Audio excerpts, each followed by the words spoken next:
Chapter 636. I won't ever write such words again. It's too tiring. Of course, if I only wanted it to be romantic and smooth, I should be able to write it better. The problem is that I can't write it like that. I mainly want to control the whole process and not say a word that shouldn't be said. It's too difficult, but I tried my best. I think everyone can see that. As for those who really had the same interest in details, you can just look at Jiang Shan and The Secret. Those are the true experts, not too much, not too little. It was just a drop of tear. Fan Xian looked at this scene and couldn't help but shake his head, but he couldn't say anything. He felt around for a moment and found a silk handkerchief from his clothes. He put it next to the little emperor's face. He gently dipped it in the water. The little emperor was startled and immediately recovered her calm with a shocking speed. Her bare arms easily slid into her plain white clothing. Her black hair fell to her shoulders, and her expression was calm. There was no longer any charm. Paired with her indifferent eyes, she gave off a sense of antiquity that was unique to Shangjing. She gazed at Fan Xian calmly until his hair stood on end. Only then did she slowly say, "Help me comb my hair." After saying this, she turned her body. Her smooth neck, thin back, and jet black hair faced Fan Xian's eyes. She took out a Tsang Shan wood comb from somewhere and placed it in Fan Xian's hands. In this world, as long as a woman was married, there would always be a very complicated hair-combing ceremony on the morning of the second day. Wealthy families would naturally have a nanny or a high-status servant to take care of it.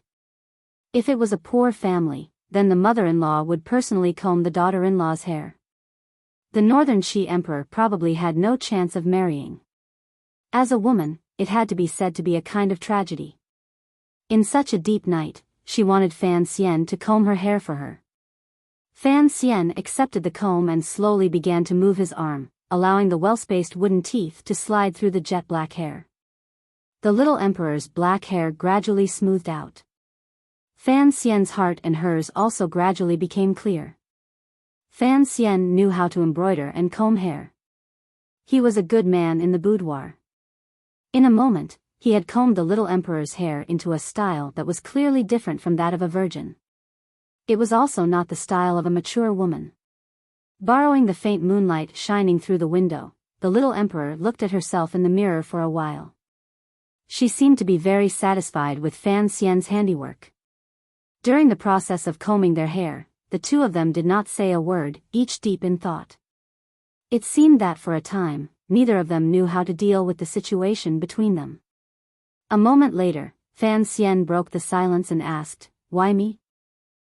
This question was not about today, not about state affairs, not about the last sentence the little emperor said in a drunken manner. It was only pointing to that summer several years ago, to that small temple in that summer. In this generation of the Northern Qi royal Zhan family, other than a few princesses, there was only this cross-dressing little emperor. If they wanted to continue the bloodline of the Northern Qi royal family for a long time, the little emperor needed a child of her own. Even if she had to take a great risk, she still wanted to give birth to a child of her own. That was why, on that summer night a few years ago, Haitang Duo had stopped at nothing to enchant Fan Xian in that temple. Fan Xian only wanted to confirm one thing. Why did Zhan Daodu, the little emperor, choose him to become the target of the seed?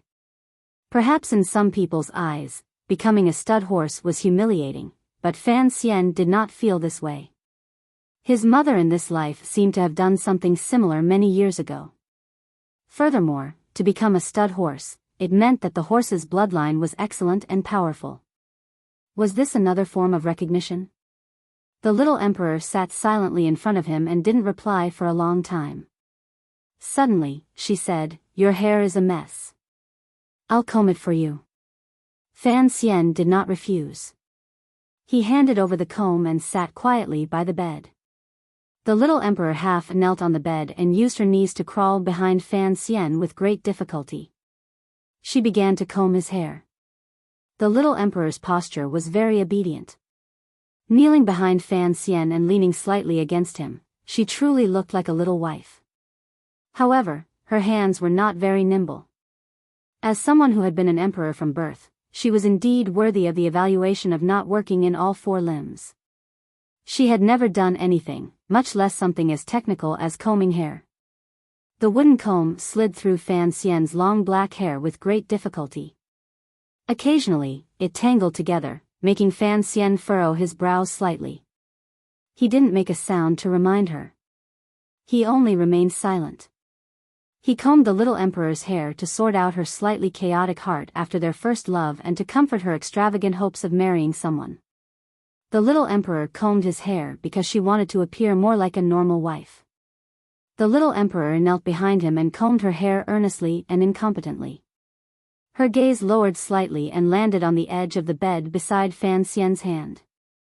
There were a few thin needles arranged closely there.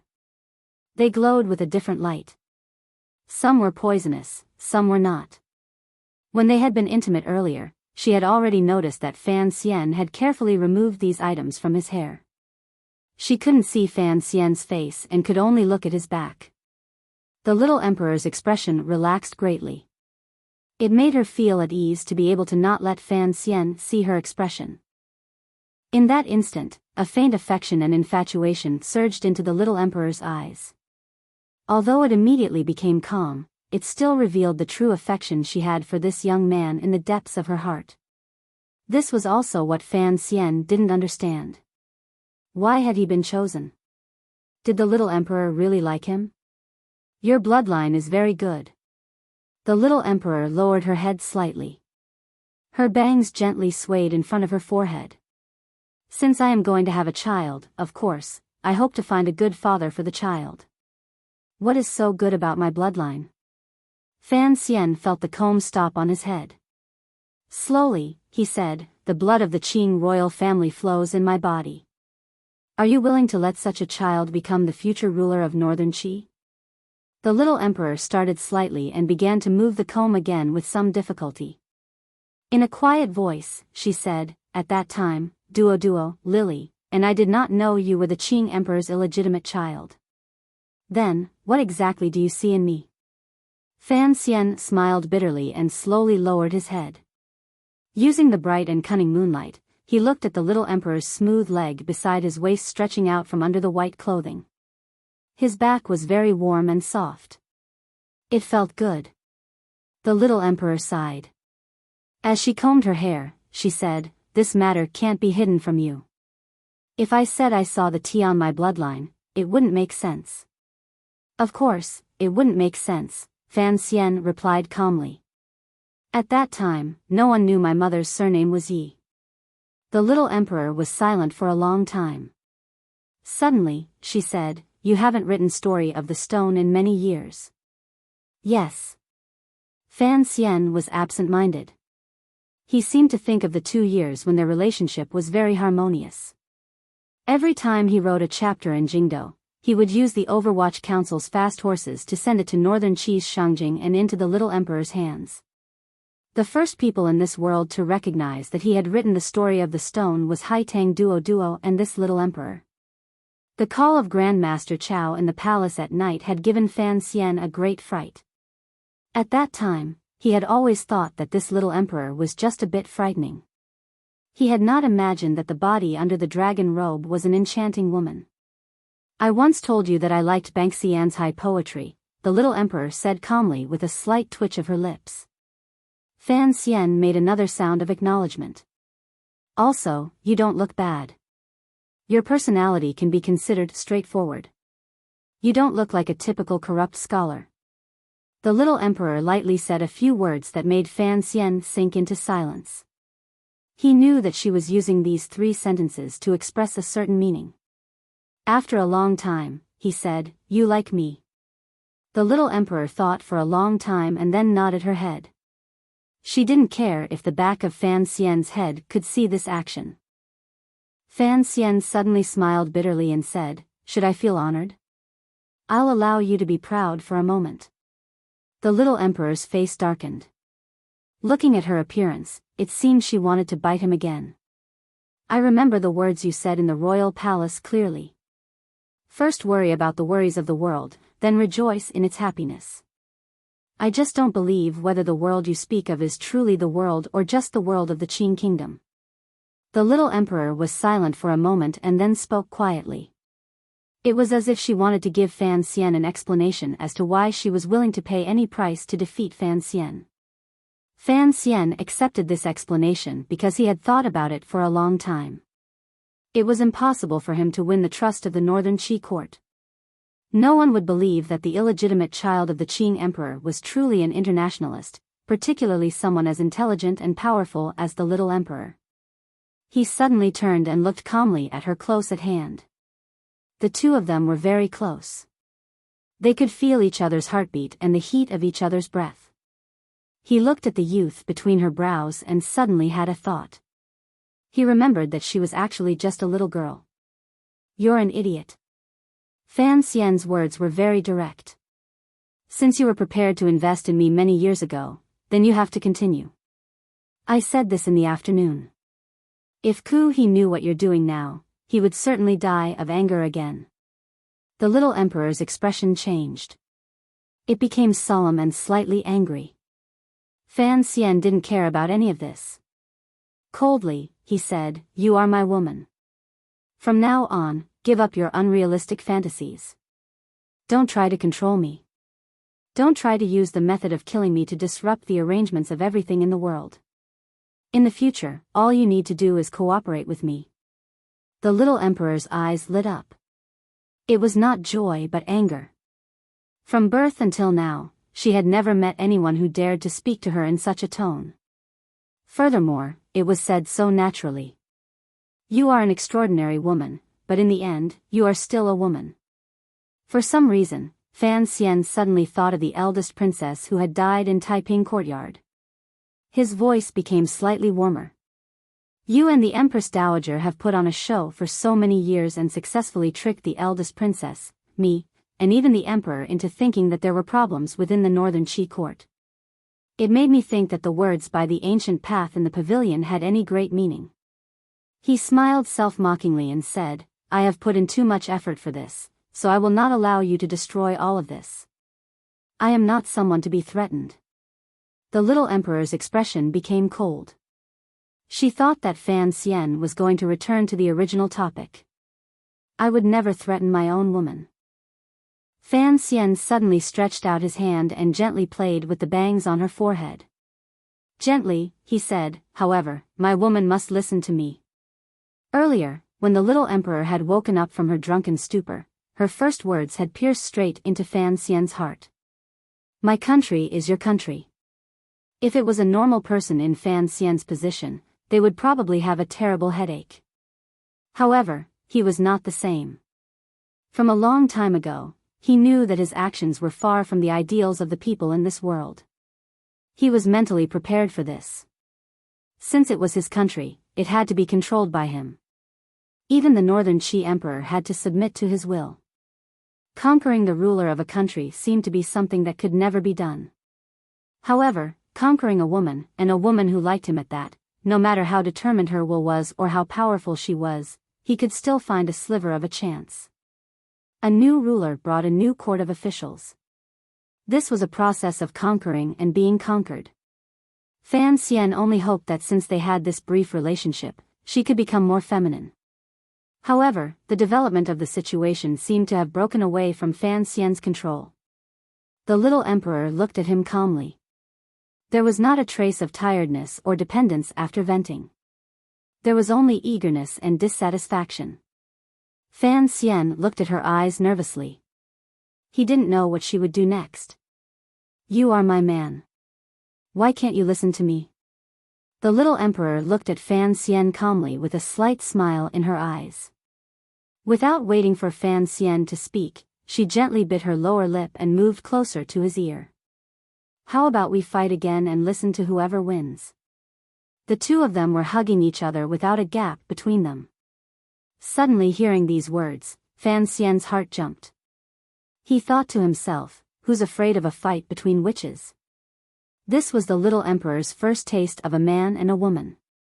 Additionally, she had a strong personality and was not afraid of pain. She was only curious and happy. Fan Xian, on the other hand, was attracted by her identity, as well as the stubbornness hidden in her bones. They both felt this kind of challenge was very exciting. It was like the meeting of dry wood and raging fire. They both thirsted for each other's bodies. It was truly shameless to use a matter of national importance as an excuse to mess around. A rare charm flashed through the little emperor's eyes. Fan Xian's hand tightened and they fought again. In the sword hut near the seaside, the sky brightened very early. It was still early in the night, but faint morning light spilled into the grass hut. Under the large bed, the two people slowly woke up. They were so tired that they could barely open their eyes. The little emperor was exhausted but happy.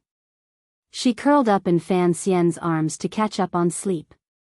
Last night's madness had perfectly made up for Jean Dauda's many years of spiritual regret.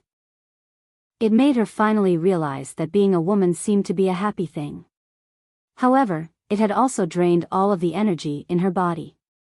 It was clear that Fan Xian, who had obtained the final victory, was even more tired. He opened his eyes and looked at the eaves above his head.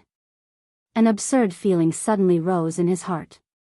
Such a thing as conquering had, in the end, fallen to the matter of a brother in bed. Yan Bingyan's mocking words that year had now become reality. If Sir Yan Jr. saw this scene and knew the details, he would probably jump down from the Overwatch Council in shock. Was this the legendary, swinging a stick around the world? Fan Xian thought self-mockingly. He lowered his head to look at the woman in his arms with slightly red cheeks. Last night had been crazy.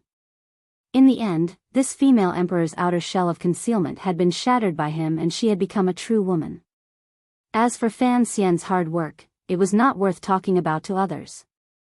A strange light suddenly flashed through his eyes. Lifting the covers, he randomly threw on a robe and walked to the door. The little emperor woke up. She was confused and shocked. She didn't know what had happened. The sound of footsteps came to the door. The sword boy's respectful voice rang out.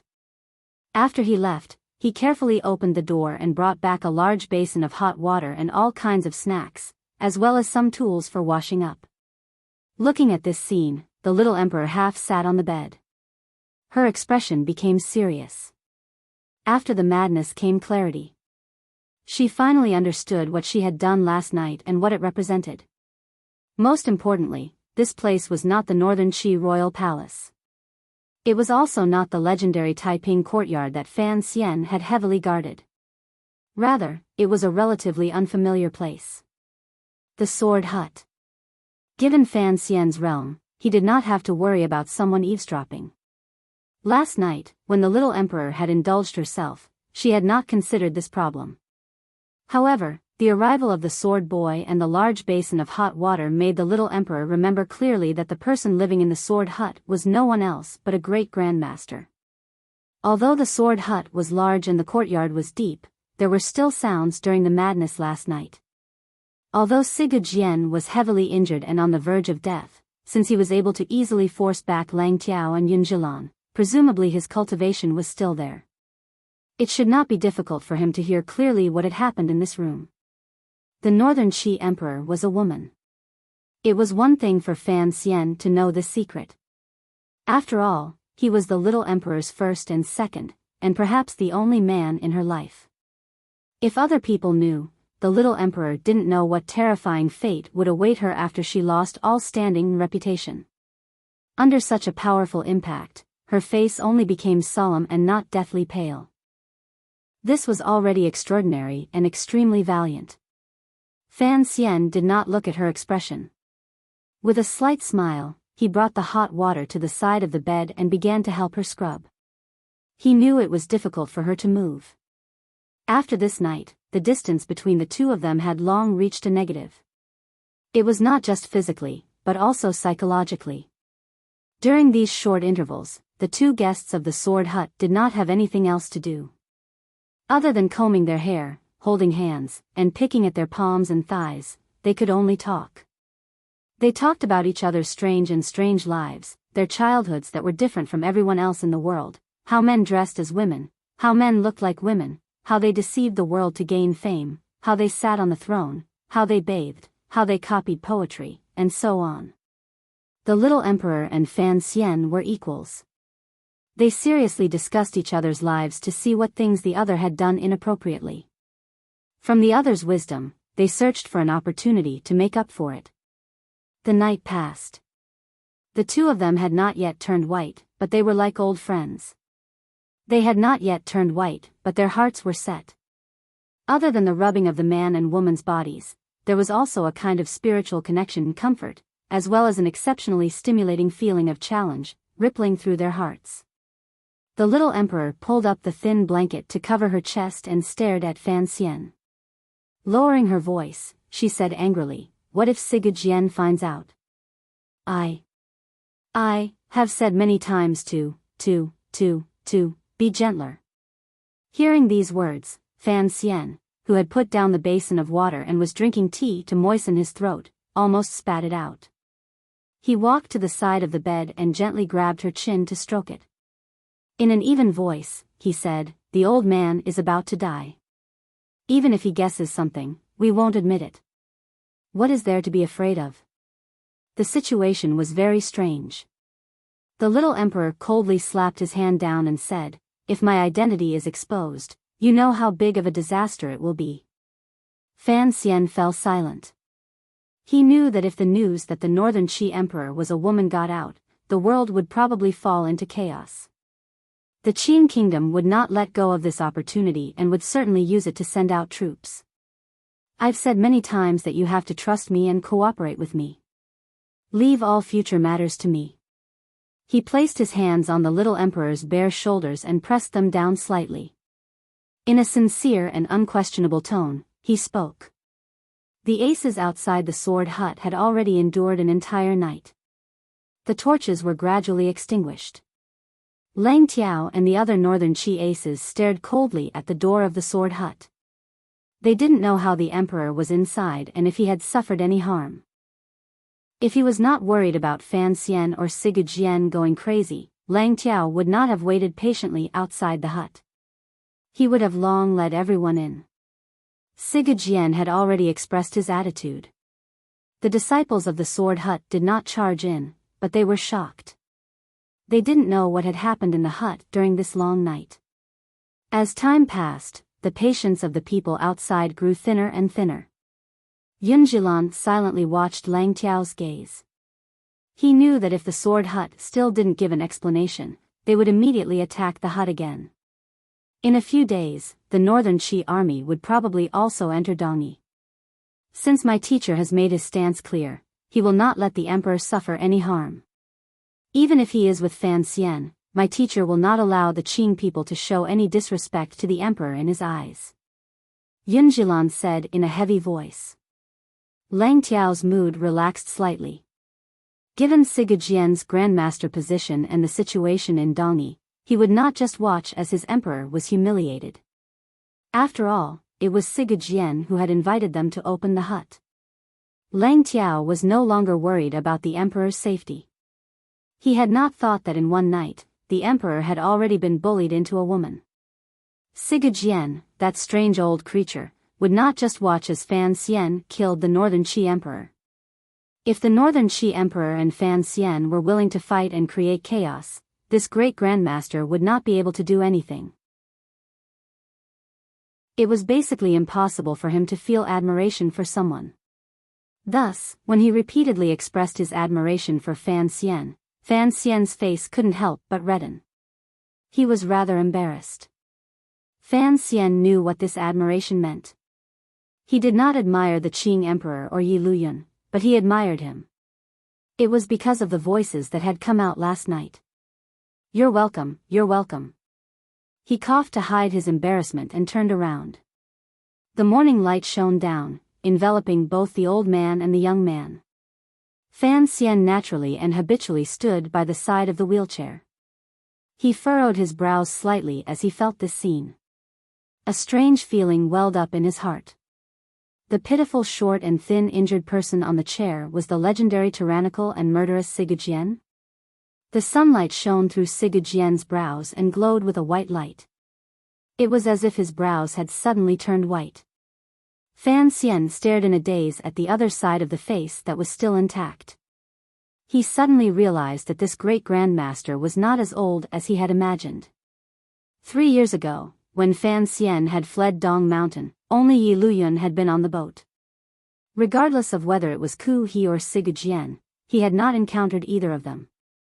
Of course, if he had encountered them at that time, he probably would not have been able to escape back to Jingdo. Thus, he did not know what had happened on the mountain at the time. He did not see the wretched sight of a sword light shining through the jade peak, killing all the tiger guards, and blood covering the mountain path. But this did not affect his faint fear of Sigurd. He knew that this great grandmaster was somewhat crazy. If he could kill 100 tiger guards, he could easily kill him. Fan Xian had never met Sigurd before, but he was no stranger to this great grandmaster. After he entered Jingdo, Dongyi's sword hut had become the Overwatch Council, eldest princess, and even the Qin court and emperor's favorite scapegoat. In any case, this great grandmaster did not leave the sword hut, so he could only allow the Qin kingdom's shameless people to pour dirty water on him. Because of the eldest princess, the Overwatch Council led by Fan Xian and Dongyi's sword hut had carried out a life and death battle during those years. Starting from the Battle of Niulan Street, they both saw each other as enemies and each used their own methods. It was only when Fan Xian went to Jiangnan and used the power of the shadow that he managed to chase Yun Jilan and his people back. Fan Xian knew that this was because Sigurd had always disdained to deal with him. If he had truly wanted to kill him, perhaps he would have died many years ago. After this, Fan Xian successfully inherited the palace treasury. At this moment, Sigurd appeared particularly like a mature politician and not an idiot with great martial power. Sigurd put down his past grievances and sent his favorite last disciple, 13th Wang, to express his attitude to Fan Xian. Thus, Fan Xian was very familiar with Sigurd. Or rather, he thought he was familiar with Sigurd. Meeting him now, he realized that Sigurd was still a stranger to him, an unfathomable and terrifying stranger with an unknown temperament. There seemed to be an invisible pressure in the sword hut emanating from the injured person in the wheelchair, making it difficult for Fan Xian to breathe. "I didn't kill you back then not because I looked down on you," Sigurd suddenly said mockingly in a hoarse voice. "The reason I didn't kill you is simple. It's just that you don't know it." Once Sigurd opened his mouth, the pressure filling the courtyard weakened slightly. Fan Xian relaxed and quickly said, "Please advise me. Your mother's surname is Yi. Isn't this reason clear?" Sigurd furrowed his brows. It seemed that he had not expected Fan Xian to be so stupid. He cursed angrily. Fan Xian shrugged. He truly couldn't understand this reason.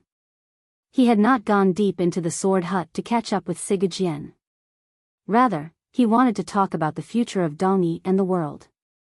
The number of people who had the right to discuss the world had gradually decreased. Ku He was already dead. Yi Luyun had truly escaped. After the Dong Mountain incident, many people had died. In the sword hut, there was the Northern Qi Emperor, Fan Xian, and Sigurd. They were all people who had the right to sit and discuss the world. "I trust that you have already read the proposal I had 13th Wang bring back." Proposal was a new term. In the 4th year of the Qin calendar, Fan Xian had once had Fan Xizha write a proposal to open the Danbo bookstore. This year, he had also written one and given it to Sigurd. He wanted to convince this strange and ruthless great-grandmaster to accept his proposal. "I didn't read it," Sigurd said indifferently. With these words, Fan Xian's heart was like a heavy blow. He didn't know what Sigurd was thinking.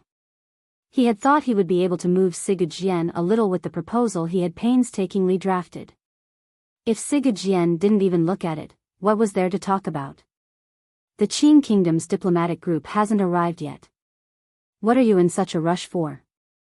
Sigurd looked at him mockingly. Fan Xian fell silent.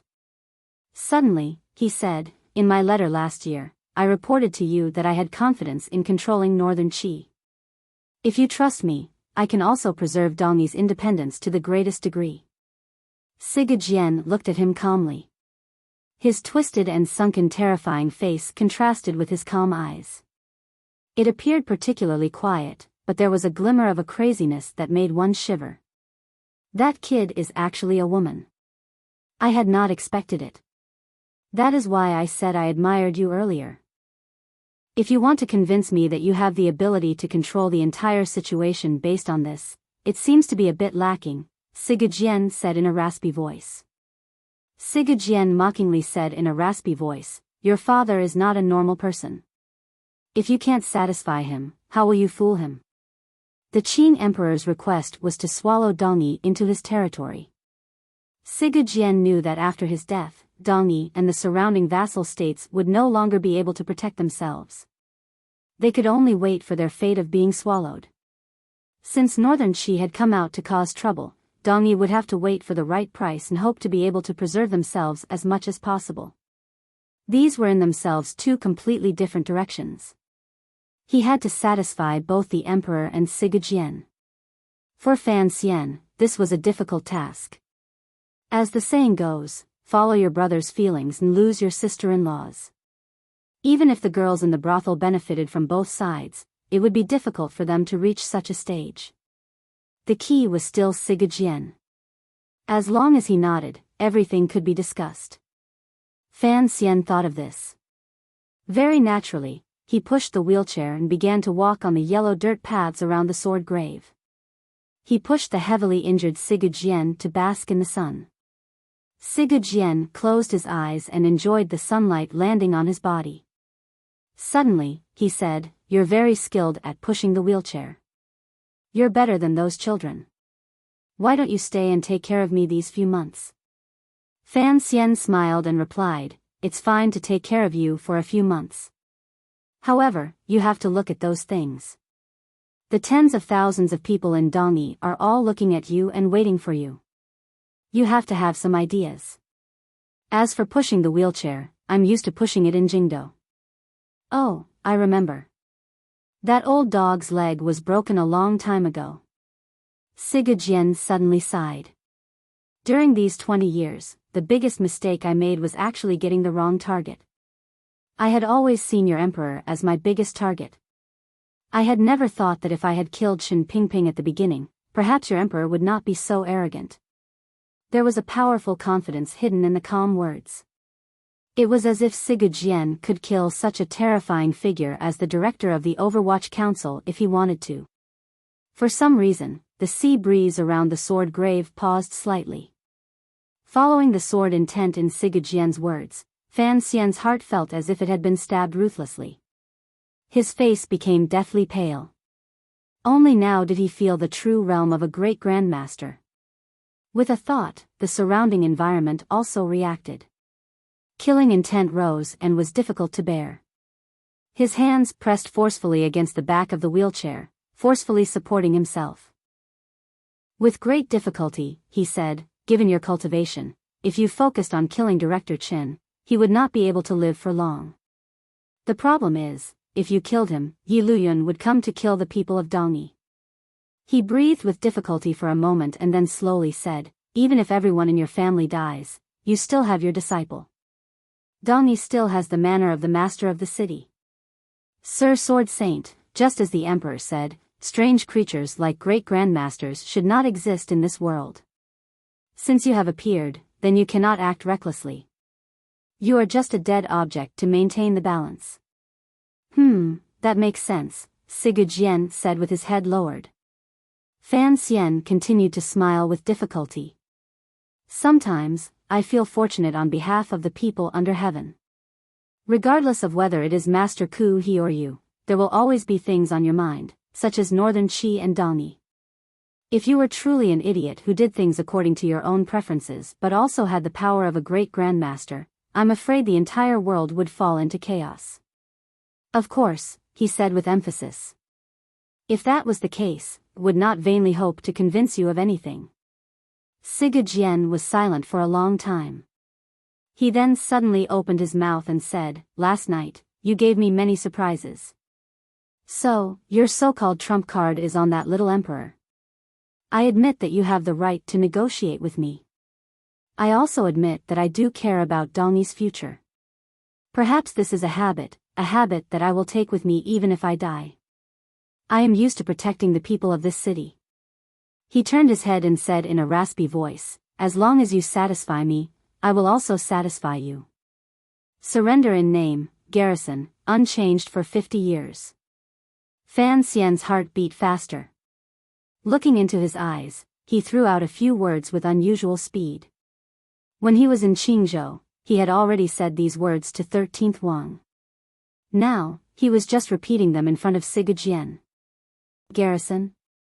Sigurd laughed. His laughter was particularly sharp and pierced Fan Xian's eyes with a sharp pain. No matter how he used Jinshi to protect his body, he was unable to block it. His face was deathly pale. With a muffled grunt, he cursed, "You won't kill me. What is the meaning of torturing me like this?" Hearing these words, Sigurd involuntarily shrugged and said, "I'm just laughing out of habit. What does it have to do with torturing? The Northern Qi Emperor is actually a woman."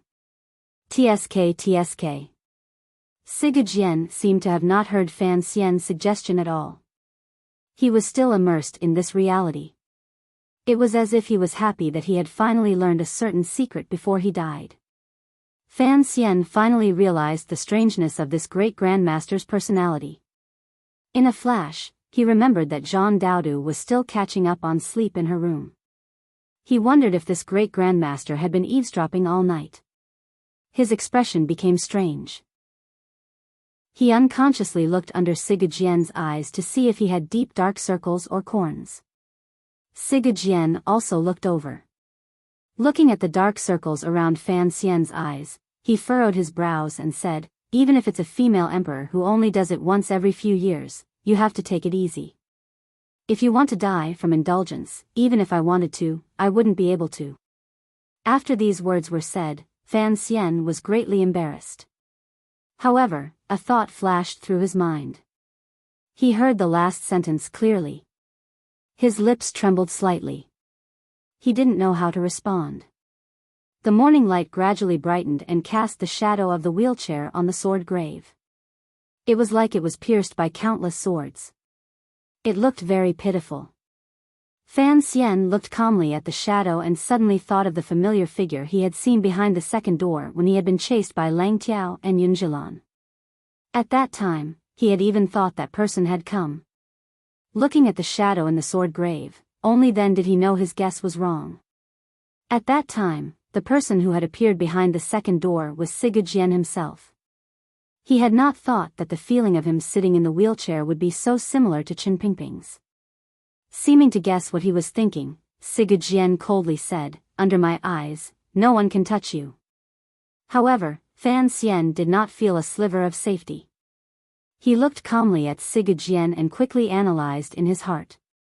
Suddenly, he said, "No one can, but that doesn't mean no one dares." Yun Zhilan dared to put 13th Wang under house arrest, make a private deal with the Qi people, and chase after me in front of you. Although Sigurd had casually chased Yun Zhilan and Lang Tiao out of the hut and intimidated everyone, given his understanding of the great grandmaster realm, Sigurd did not need to appear behind the second door. His attack at the time only proved one thing. Sigurd's present strength was no longer what it had been at its peak. "Right now, I cannot leave the hut because no one dares to push me." Sigurd's gaze became strange. He had once again guessed Fan Xian's thoughts. "Your father and Yi Luyun have injured me too badly. I should have died a long time ago. Luckily, I've survived until now. However, I can no longer move. I can only sit in this damn wheelchair. Even if I want to kill people, I can't run anymore. As long as those people who want to be killed by me stay a bit further away from me, there's nothing I can do." A glimmer of sadness suddenly flashed through Fan Xian's heart. Such a great grandmaster had fallen to such a state in the end, sealing himself in the sword hut and unable to leave. "Of course, no one dares to try," Sigurd said with his eyes closed. "As long as you are by my side, you are still safe." Fan Xian suddenly opened his mouth and said, "How many more days can you live?" Sigurd abruptly opened his eyes. It was as if he had been angered by this bold question. His gaze pierced straight into the depths of Fan Xian's heart like a heavenly sword. Fan Xian's eyes felt a piercing pain. He quickly closed them. After a long time, Sigurd faintly said, "There's about 100 more days." Fan Xian opened his eyes. He didn't dare to look at this great grandmaster who had difficulty controlling his emotions. Sigurd stared in a daze at the deep pit under his feet and the sword swaying in the wind. He tilted his ear to listen to the crisp clanging sounds. No one knew what he was thinking. Perhaps he was thinking of the countless beautiful scenes in this life, the countless times he had attacked with the sword, the countless victories, and the people who had died under his sword. His expression gradually became dim. He had only lost once in his life, on Dong Mountain. However, he had lost so thoroughly that he had no choice but to carry on such a humiliating conversation with a junior beside the sword pit. "I once relied on the sword in my hand to control Dongyi and the countless vassal states around it," Sigurd suddenly said coldly. Sigurd suddenly said coldly, "Only in the last moments of my life did I realize that the only things I could control were this grass hut and this pit." Fan Xian lowered his head and bowed deeply. He knew that Sigurd had finally made up his mind. This bow is to thank the Sword Saint for his mercy on behalf of the Qing soldiers and the people of Dongyi. "No need to thank me." Sigurd suddenly laughed self-mockingly and said, "If the person from the Qing kingdom had not been you, I would not have agreed." Fan Xian smiled and thought, the northern Qi emperor had come thousands of li, yet you avoided meeting him. This meant that you already had a plan in your heart. Why did you have to say such things? The present situation was set. If Sigurd wanted Dongyi to avoid the disaster of war, there was only one path. Sigurd looked at the happy young man beside him. His mood was also strange. He had to admit that although this kid's strength was lacking, his luck was not bad. He was able to use one night to solve most of the biggest problem, the pressure on northern Qi. He smiled again in his heart. This young man still didn't know why his attitude was always there. Sigurd really wanted to see Fan Xian's angry expression when he solved the problem at the last moment. However, at that time, perhaps he would already be dead. He thought gloomily. He then turned his head and looked at Fan Xian. "You have to believe me. If it wasn't for you, even if your emperor personally came to beg me on his knees, I would still not agree to the Qing kingdom's conditions." Fan Xian did not understand. Chapter 638. The monthly votes are 250 votes away from third place. It is truly an unlucky number. "Everyone, please help me move up a little more, a little more." "Thank you." "What is your mother's surname?" "My mother's surname is Yi." Before coming to Dongyi, Fan Xian had expected that he would certainly run into people, matters, or pasts related to the old Yi family. He knew that after his mother, Yi Qingmei, came to this world, her first stop was Dongyi. On the night he was 16, Uncle Wu Zhu had told him everything about Yi Qingmei for the first time, everything that this amnesiac remembered. The Yi family's business began in Dongyi. The first fortune they seized in the world was also in Dongyi. Later, for some reason, Yi Qingmei chose the Qing kingdom, which was not very powerful at the time. Perhaps, it could be said that she chose the unusually powerful emperor. Yi Qingmei left Dongyi. Fan Xian didn't know if she ever returned. He knew that this large city must have been very important to her. However, he had not thought that Sigurd would suddenly bring up the past and use such an awkward and crude excuse. Forget it, forget it. Fan Xian glanced at Sigurd and smiled bitterly. "I know what you want to say. However, she is she, and I am me. Can it be split open? Is your mother willing to see Dongyi, which she once fought for, become something no different from any other county in the Qing kingdom?" Sigurd smiled mockingly. "One cannot forget one's roots. You are her son. You are also a Dongyi person." Fan Xian raised his brows and simply sat down in the empty space beside the wheelchair. His 2 legs dangled in the sword grave, swinging around emptily. With a cold smile, he said, although I did not personally see what happened on Dong Mountain, I still know some details. I have also heard the words you once said to Uncle Wu Zhu. You want me to be the master of Dongyi? Fan Xian turned his head and glanced at Sigurd. With slight mockery, he said, just because I am half a Dongyi person? Did you think of such a response after hiding in the sword hut for so long? Don't forget, in the end, I am a Qing person. My relationship with the emperor has already been decided. Don't expect to use your identity as the city lord to stir up his majesty's suspicions and force me to break off relations with him. He waved his arm and said calmly, impossible. Of course, I will not be the master of Dongyi. Sigurd coldly said, you are so afraid of death. Of course, you are afraid that your emperor will kill you. I have never hoped that you would take over Dongyi. I am only reminding you that you do not need to innately think for the benefit of the Qing people. I am only comforting you. Even if you think for Dongyi, it is not a treasonous thing. I have thought enough on behalf of the people of Dongyi. Fan Xian did not budge an inch. The words I said earlier, do you think that other than me, who would give up so many benefits? Who would risk his majesty's wrath to persuade him to accept these conditions? This is enough. Sigurd closed his eyes and slowly said, perhaps, you've never thought about how your mother died? In the depths of the sword hut, countless swords in the large pit began to tremble at the same time. They gave off a mournful cry and trembled endlessly. It was as if they would all break in the next moment. Fan Xian's legs, which were suspended in the sword grave, also stopped moving in this instant. A serious expression gradually appeared between his brows.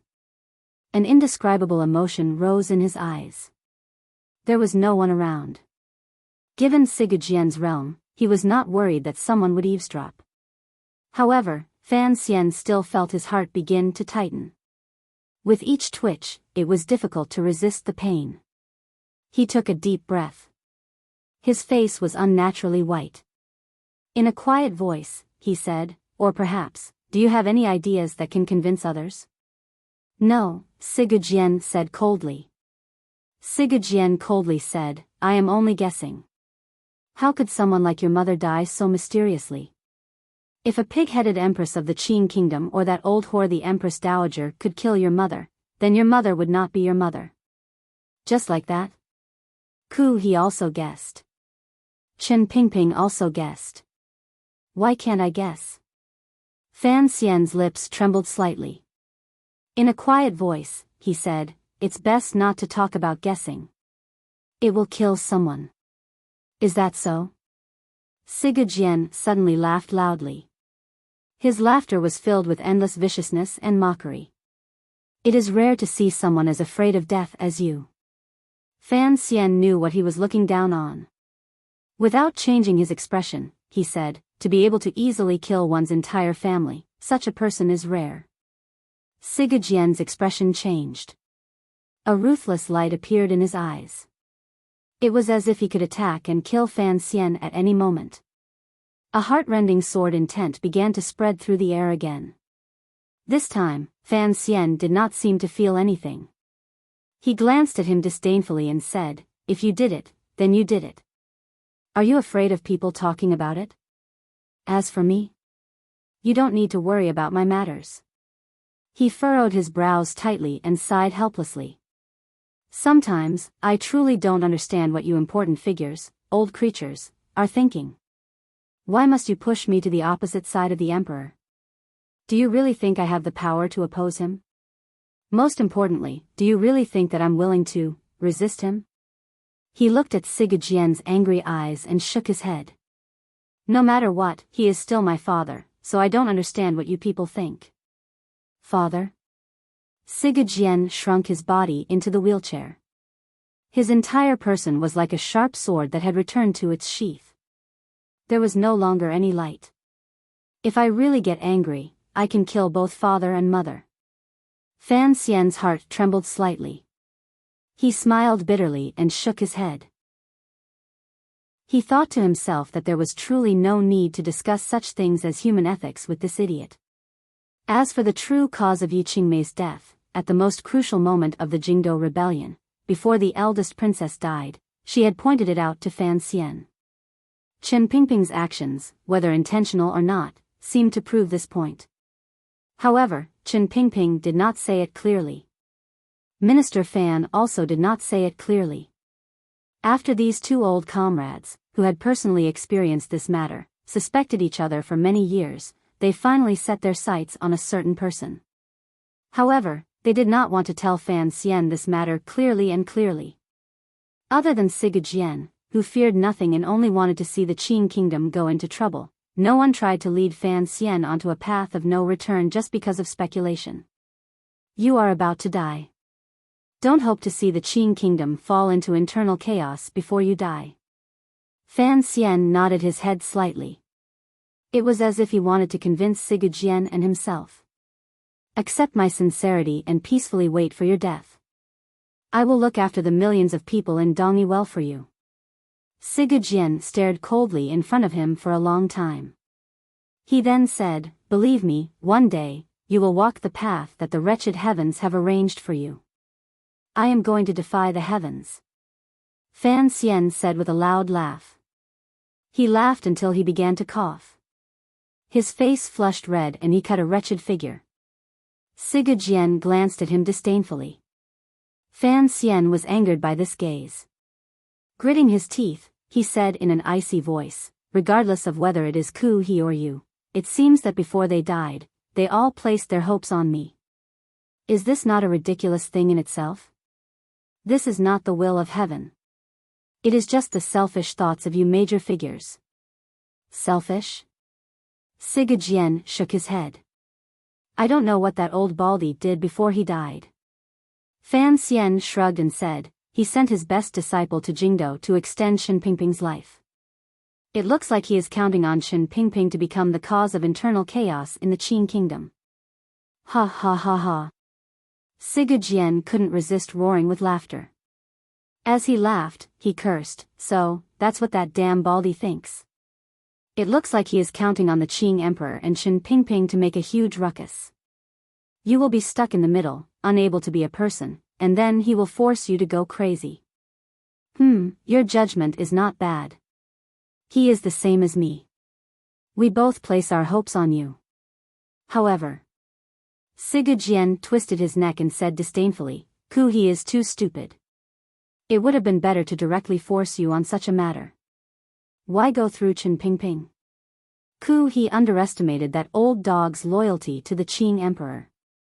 Please, I am right in front of you. Isn't it a bit boring for you to directly force me to rebel? As Fan Xian sighed, he pointed at the large pit in front of him and the sword that appeared particularly old after being weathered by the wind and rain.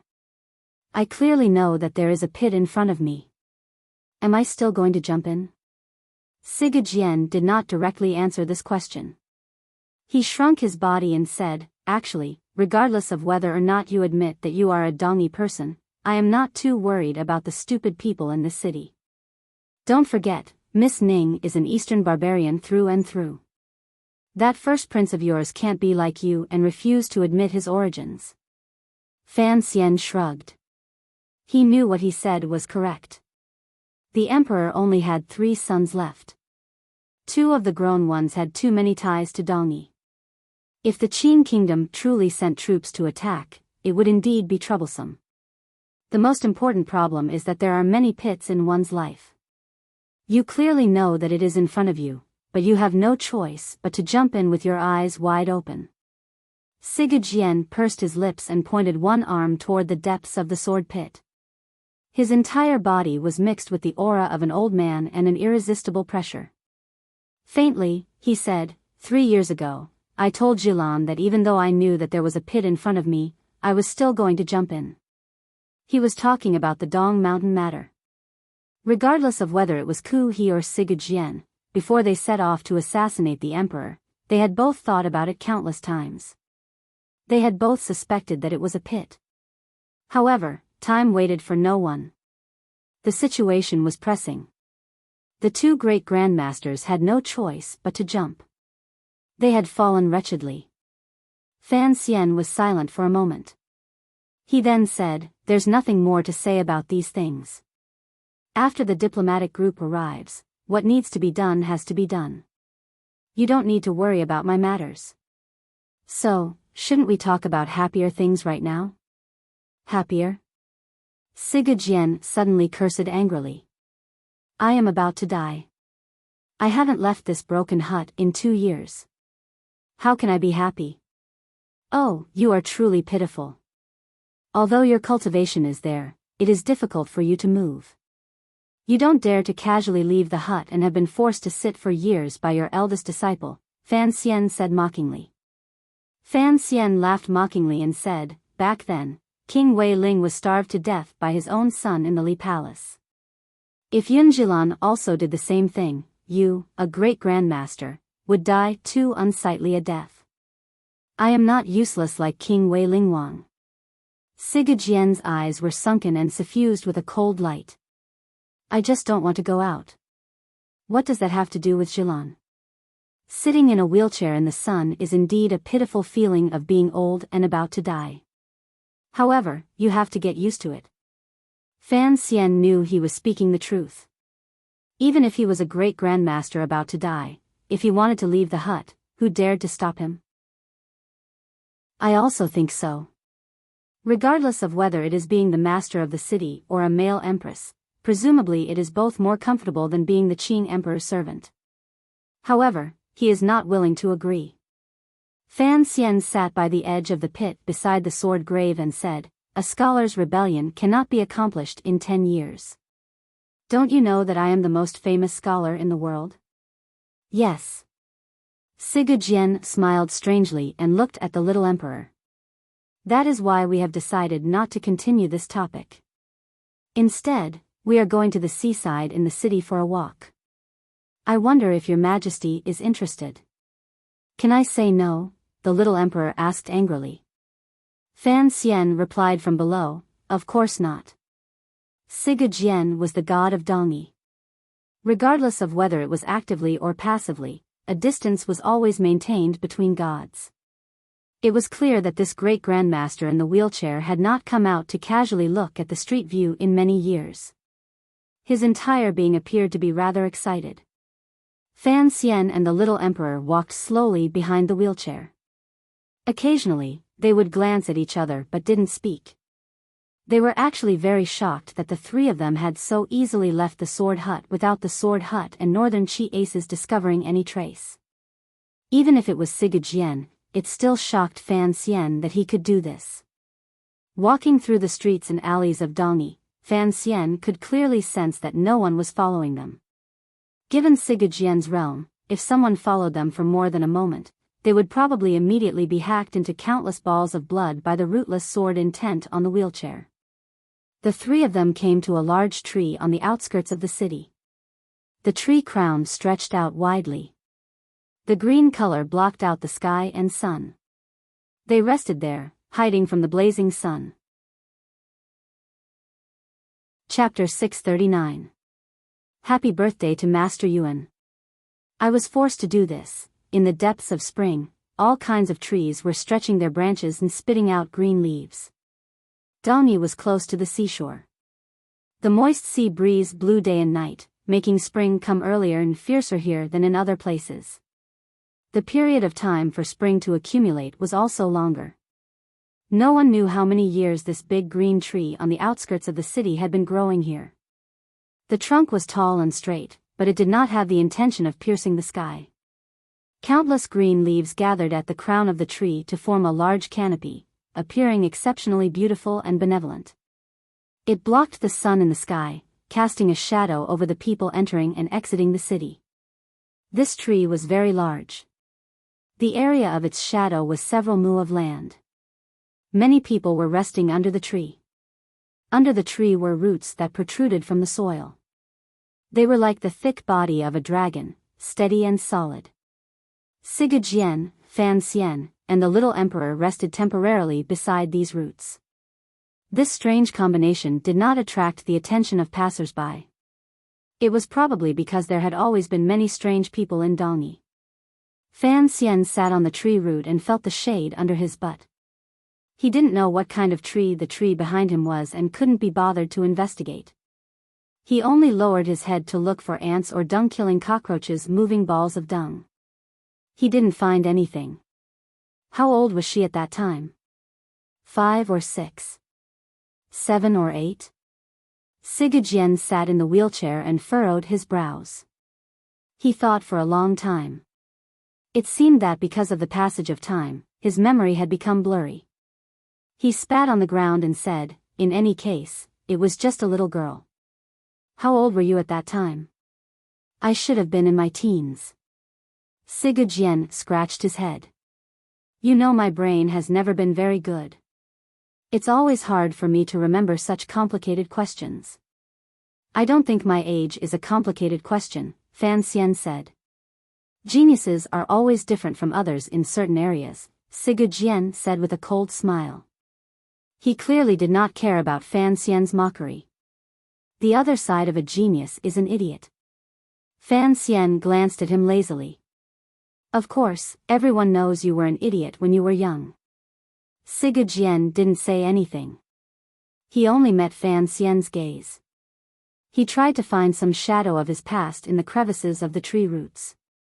The little Emperor Jean Daodu stood coldly to the side, looking at the old man and the young man's stupidity. She felt disapproval in her heart. The three of them had traveled peacefully. Based on the theories of the secular world, the little emperor's status was the most noble. It was clear that neither Sigurd nor Fan Xian cared much about this. Sigurd and Fan Xian seemed to be interested in looking for ants. They stayed the entire time under the large tree the entire time. It was as if they of the green were to die. The little emperor furrowed her brows slightly. She thought about how the officials outside the sword hut were probably still worried about her. Additionally, she didn't know what would happen next. She was also worried whether or not the two of them would reveal her fate.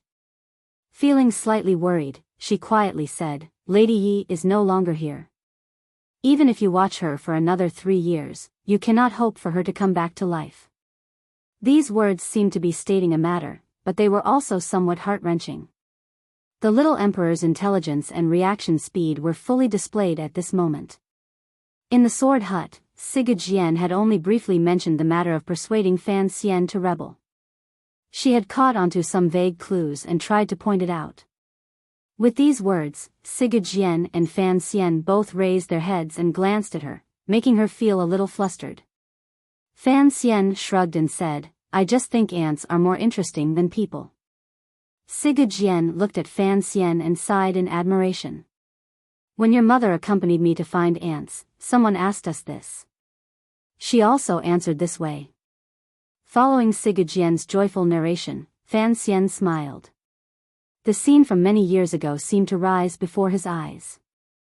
An idiot with a runny nose squatting under a big tree, watching ants moving and fighting.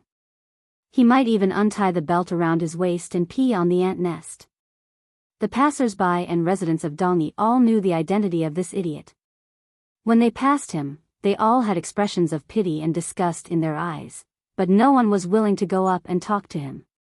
Then, a blind young servant holding the hand of a little girl came from afar to Dalny. They came to this big tree and found the idiot who was so focused that he didn't care what was happening around him.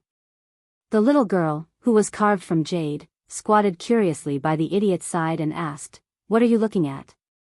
The idiot glanced at her impatiently and said, "I'm looking at ants." The little girl made an "oh" sound and began to accompany him in looking at ants. They watched for a long time. Finally, someone at the side couldn't stand it anymore and reminded the young servant that this idiot was the young master of a major family in the city. He was just an idiot. Don't let your young mistress be stupid with him.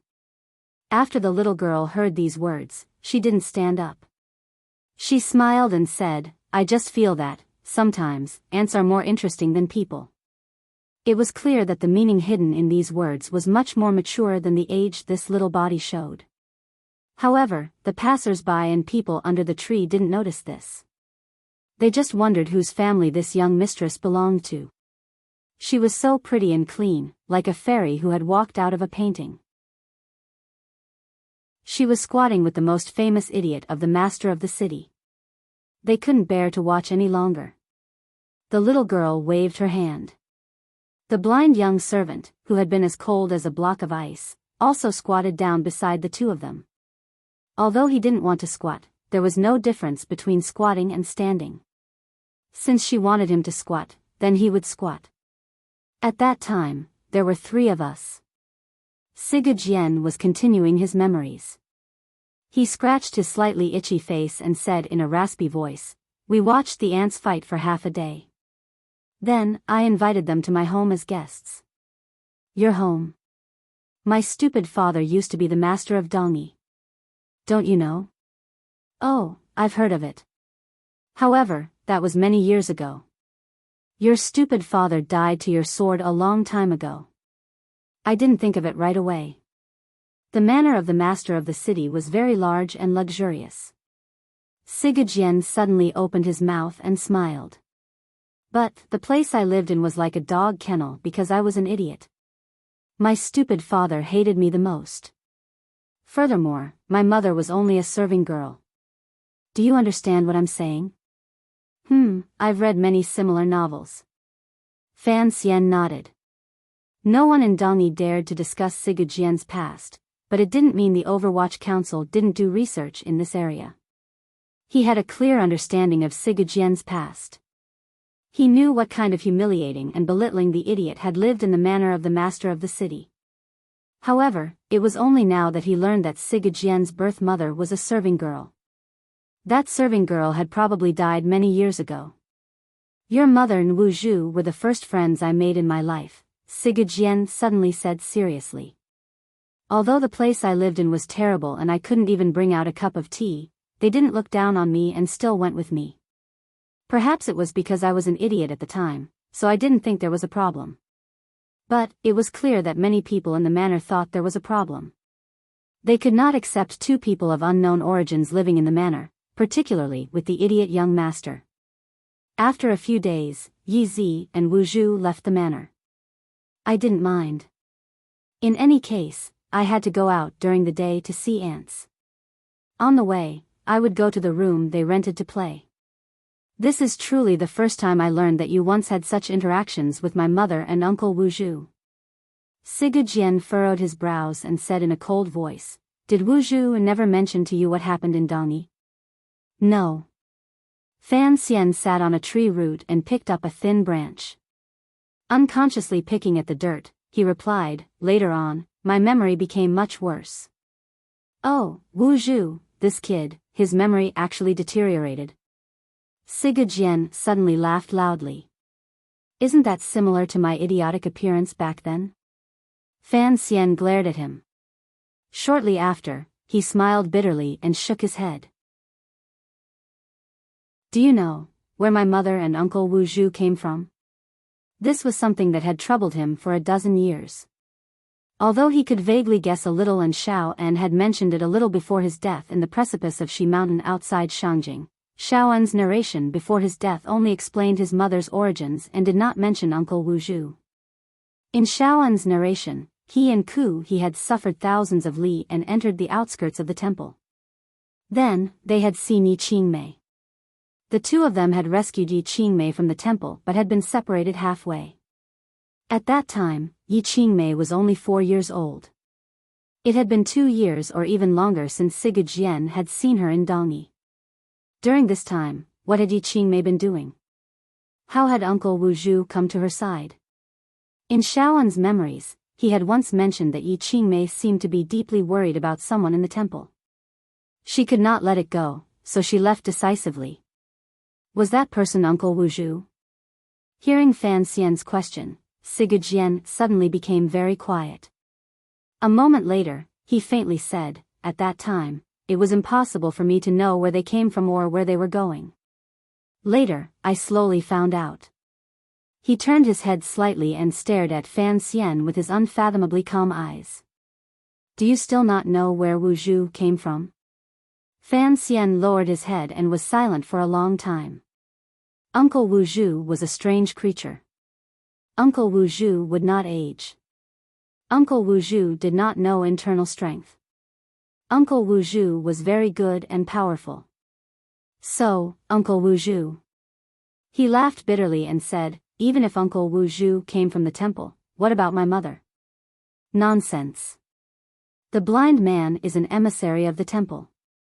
Your mother is his mistress. Of course, she is a fairy of the temple. Otherwise, how could she have done so much on her own? Sigurd scolded irritably. It was as if he felt that Fan Xian's question was unnecessary. However, Fan Xian did not feel that it was unnecessary. He smiled bitterly and thought that his mother, Yi Qingmei, was clearly like him. She had a soul that did not belong to this world. What relationship could she have with the temple? Fan Xian and Sigurd spoke energetically and sighed as they reminisced. Their voices naturally converged and did not affect anyone under the tree.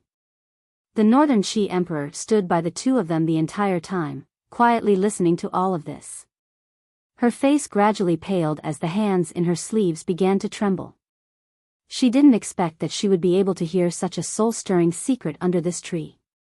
She finally understood why a young man like Fan Xian, from the beginning of his time in the world, possessed a confidence and even arrogance that no one else in the world could match. He dared to be so disdainful of an emperor, sit on equal footing with a great grandmaster like Sigurd, shamelessly talk about the world, and try to control everything in his hands. The little emperor knew that Fan Xian's mother was Yi Qingmei. She also faintly knew that there was a blind great master behind him. It was not until now that she learned that the young lady of the Yi family and the blind great master had an inexplicable connection to the temple. What was the temple? It was a god that floated above the clouds in the sky, coldly watching the suffering of the mortal world without the slightest change in expression. It was a will that surpassed mortals. It was the legendary protector of the land. However, no one knew where the temple was or what it was, other than Master Ku He, who had seen it with his own eyes. Ku He kowtowed in front of the temple for 3 days and gained the abilities of a great grandmaster. Under the large tree, the young lady of the Yi family met Sigurd. Sigurd went from being an idiot with a runny nose to a warrior with unparalleled sword skills. Another example was the Qing Emperor. The little emperor's short eyelashes trembled uncontrollably. From the beginning of the Wei Kingdom until now, everyone in the world wanted to see the appearance of the temple with their own eyes. They wanted to find the shadow of the heavenly path in the illusory. Back then, the Wei Emperor had sent out thousands of troops to the north to search for the temple in order to live forever. Behind Fan Xian, there was the shadow of the temple. The Northern Qi Emperor glanced at Fan Xian's silhouette. Her heart was shocked and complicated. Fan Xian took a deep breath and said, I should know a little about what happened later. After mother lived in Dongyi for a few years, she began to do business. That created the Yi family, as well as the present Qing palace treasury. No matter how things develop, it is never so simple. Sigurd raised his remaining arm and raised a finger. Even if Yi Qingmei was an immortal, she would not have been able to do what she did without any help. She needed someone to help her. Fan Xian furrowed his brows and looked at Sigurd. You? Me, Sigurd said coldly. Sigurd coldly said, although I am an idiot, I am, after all, the young master of the manor of the master of the city. As long as I control the manor of the master of the city, the Yi family business will be able to do as they please within Dongyi. I understand. Fan Xian lowered his head. The chance encounter under the tree was not necessarily a chance encounter. To put it another way, before she entered Dongyi, she already knew the situation in the city. That is why she chose you. No, a chance encounter is a chance encounter, Sigurd said coldly. Sigurd coldly said, at least, that is what I firmly believe. If she is looking for collaborators, there are many better than me. The things in her head are enough to attract countless riches. The existence of the blind man can ensure that she has no true enemies in this world. What were you doing in the years before you started your business? Fan Xian did not argue with this question. I continued to look at ants and practice my swordplay. One day, Fei Jia, that poisonous old man, came. Sigajian yawned. It seemed that the long hours of reminiscing had taken a toll on his mind. Oh, teacher said that the most glorious thing in his life was turning an idiot in Dongyi into a great grandmaster. Fan Xian smiled. Sigajian smiled mockingly and said, "It is just that my mind is easily pedantic. I am not truly an idiot. What does becoming a great grandmaster have to do with Fei Jie?" Fan Xian's eyes and brows held a smile. "Naturally, it has to do with my mother." Sigajian was silent for a moment and then also smiled. "Your mother was able to pass the martial method of Tianyi Dao to Ku He, so she could pass this sword method to me. However, I am a genius. Your mother's sword method was not very useful. What was truly useful was something I comprehended later on." You seem to be more narcissistic than I thought." Fan Xian shrugged. He knew that this great grandmaster was speaking the truth. Even if the Sigu sword method was one of the martial methods Yi Qingmei had stolen from the temple, it was impossible for a mortal to reach the realm of a great grandmaster unless one was a great genius, perseverance, and luck.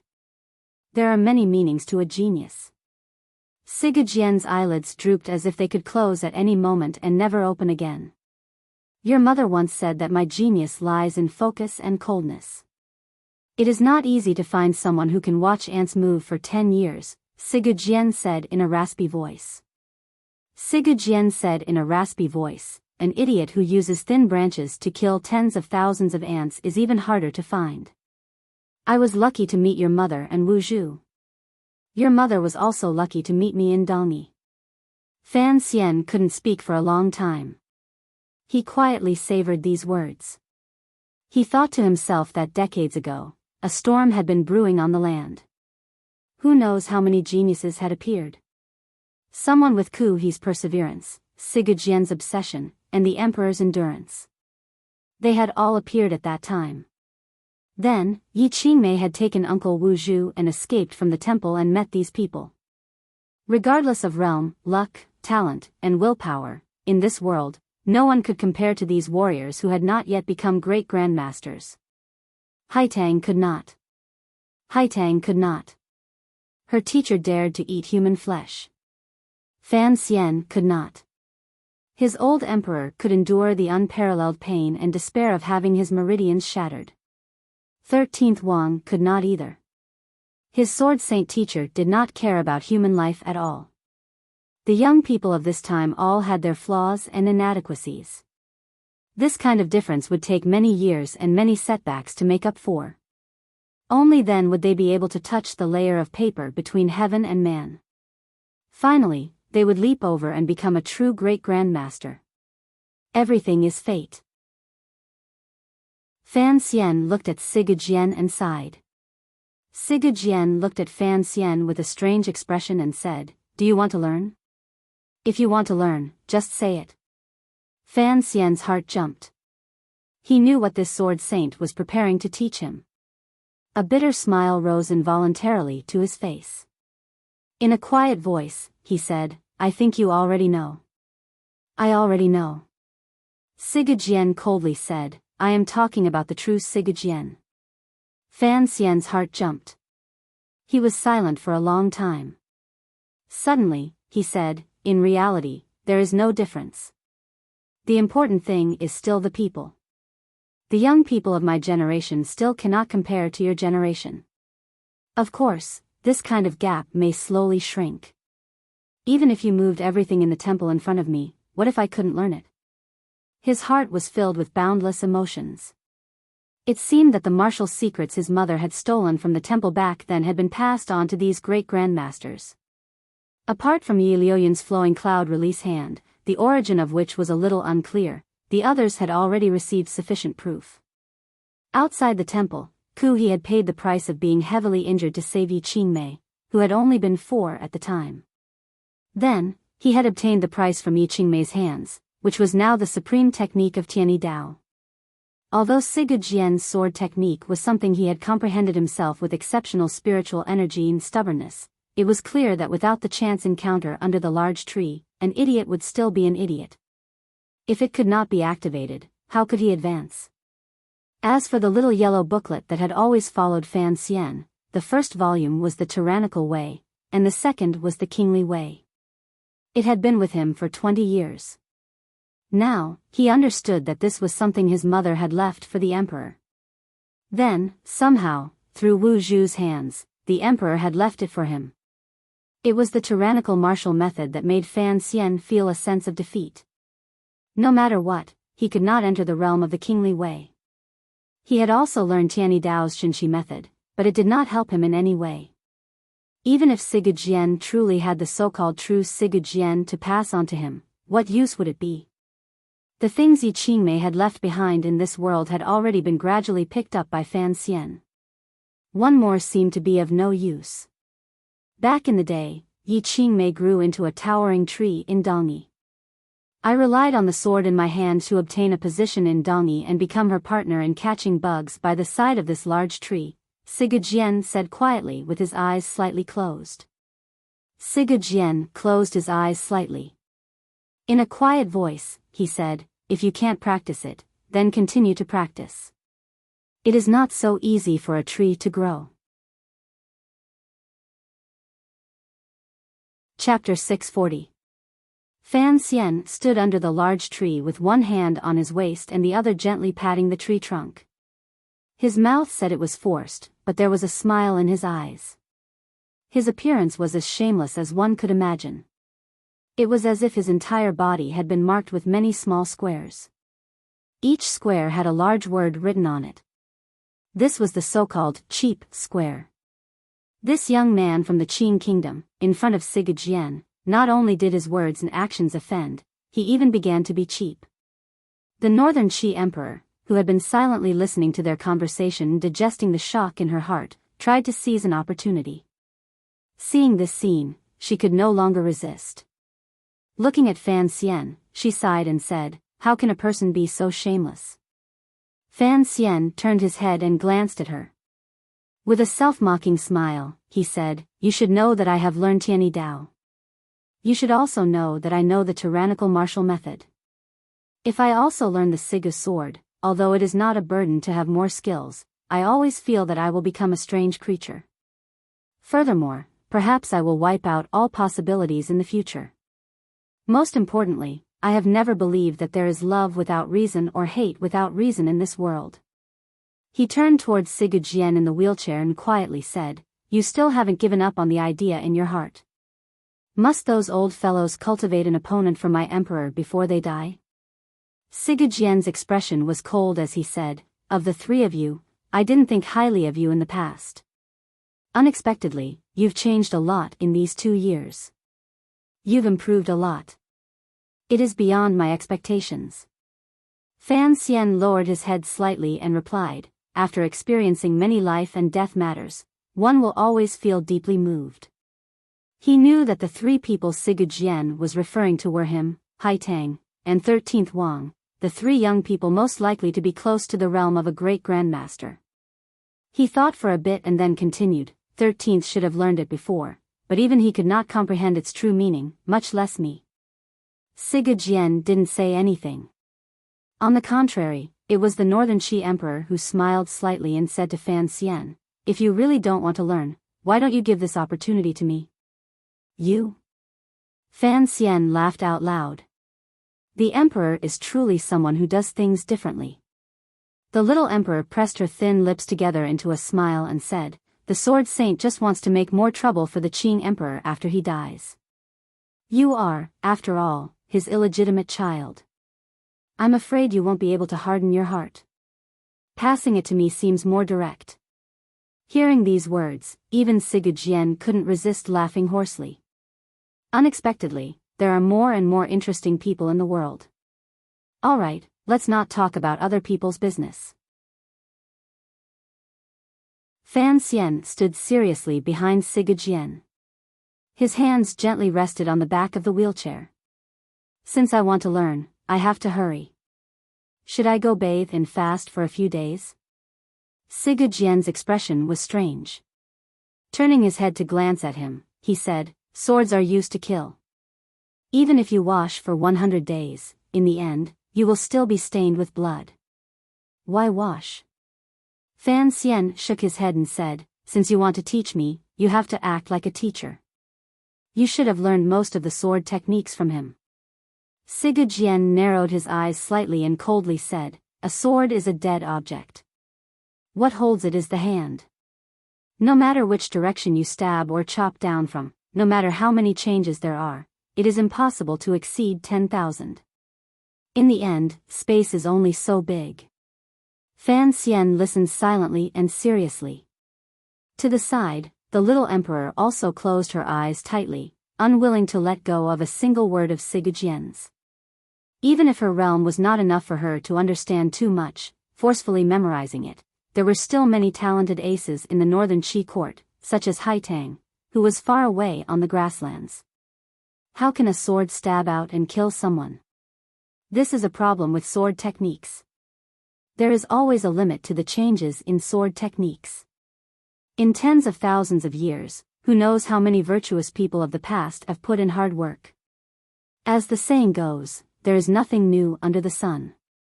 No matter what kind of change there is, it has long been deduced by others. Thus, the sword technique has never been the most important part. Siga Jian's remaining arm rested calmly on the armrest of the wheelchair. He slowly stroked it like he was stroking the hilt of an ancient sword. When you sense a certain realm, you should understand that what you need to consider with a murderous sword is not how to kill, but whether you should kill. It seemed to be a very profound statement, but Fan Xian understood it. Wu Zhu had once talked to Fan Xian about the so-called power. Power was the level of Jinshi cultivation in a person's body, but power contained too many things, such as an aura and specific techniques. Sword techniques, without question, had to be included in power. What Siga Jian was talking about now had already surpassed the scope of power. It is the heart and the will. When your power has reached its peak, what you need to break through is the heart and the will, Siga Jian said coldly. He then raised his head to gaze at the large tree above his head. In an instant, the sword intent in his eyes pierced the sky. The countless birds and insects in the big green tree sensitively felt the killing intent that filled the heaven and earth. They fled in panic and let out countless bird cries and insect cries. It was extremely mournful. The birds turned into countless black dots and flew out from the deep green canopy, heading straight for the clouds under the sky. They wanted to get as far away from this place as possible. Siga Jian's voice grew lower and lower. A person is not a god. His physical body is a vessel. In the end, there is a limit. The cultivation of Jinshi and the increase of the real realm will stop when it reaches a certain stage, a stage where the body and meridians cannot hold it. If one continues to forcefully cultivate and increase it, it will only cause their meridians to break and they will become useless. Of course, rising another foot above the blue sea realm is already at the upper 9th level. If one wants to increase it further, it is a very difficult matter. Siga Jian's eyes continued to gaze calmly at the green treetop.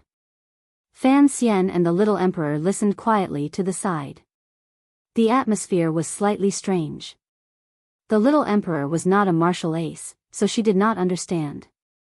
However, Fan Xian immediately captured the true meaning within. Regardless of whether it was Lang Tiao, Yun Jilan, or himself, they had all entered the upper 9th level realm. However, they could no longer increase their cultivation because they had already reached the limits of the human body. No matter how much they cultivated, they could only maintain themselves in this realm. Reality is the water in a jar. The power is the way the water is sprinkled, Siga Jian said slowly. Siga Jian leisurely said, a jar of water will never be able to nourish 10,000 acres of fertile land. This is the so-called limit. If you cannot break through the boundaries of power, you can forever only sprinkle water one ladle at a time. You cannot change your pettiness. No matter how many sword techniques you learn, there is only so much of the source. Of course, you cannot experience the feeling of a river bursting its banks. Thus, the most important thing is still the Jinqi in the body, Fan Xian unconsciously replied. Fan Xian unconsciously followed up. He thought of the unfathomable way of the Emperor's Jinqi in the Emperor's body. Between realms, there is always a balance and mutual restriction. Reality is indeed the most important thing. If you cannot grasp a method to release the reality in your body, it is impossible for you to have an extraordinary reality. Just like if a river bursts its banks, if you cannot control the flow of the river water, the mysterious heavens will certainly not grant you a river. Siga Jian smiled mockingly. The heavens have the virtue of cherishing life and will not let a person die so easily. This saying is too idealistic. Furthermore, I have suddenly realized that although you have raised the most warriors in the world, in terms of teaching students, you are actually about the same as Uncle Wu Zhu. Fan Xian sighed. He thought to himself that what Siga Jian said was very reasonable. It was just nonsense. Without a method to control the Jinqi in the body, the self-restraint of the human body would not allow the Jinqi to expand limitlessly. If one could not increase the Jinqi beyond that critical point, it would be impossible to grasp such a mysterious method. It was truly nonsense. Furthermore, it was a proposition that did not make sense. Because the Jinqi in the body is no longer at a level that the human body can tolerate and has already left the boundaries of the mortal world, the method to control this kind of Jinqi should not be something that humans have.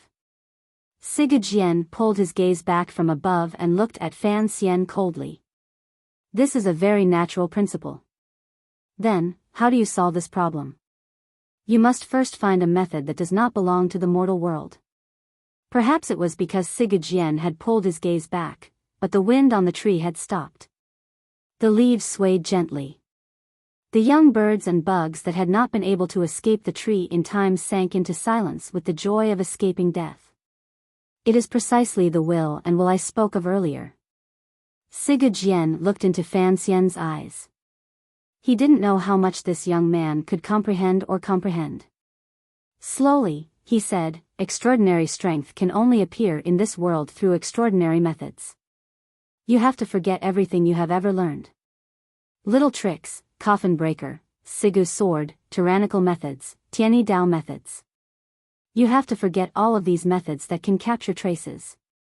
As long as there are traces, there must be a reason to follow. However, the true power of the great Grandmaster realm truly does not have any reason. The pupils in Siga Jian's eyes gradually constricted. Looking at Fan Xian, he said in a stern voice, "You have to forget that you are a person. You have to forget that you have hands and feet. You have to forget the hair on your body and the soreness in your bones. Don't try to use any methods that your body can control to calm the Jinqi in your body. Only the will can cast aside the restrictions of the physical body." Siga Jian's voice gradually became lower, but it was like countless bells ringing in Fan Xian's heart. "Take off your clothes." Taking off his clothes, Fan Xian's heart felt like it had been struck by lightning. Sweat suddenly seeped out of his body and completely soaked his clothes.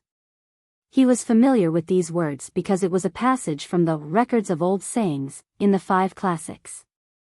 When Master Ku He's teacher, Master Genshin, was comprehending the way, he had once shouted, "The human body is the undershirt. Only by taking it off is the path of the way." On the precipice in Danzhou, at the most crucial moment of his cultivation of the tyrannical martial method, Uncle Wu Zhu had smashed his staff into his head and also shouted these words.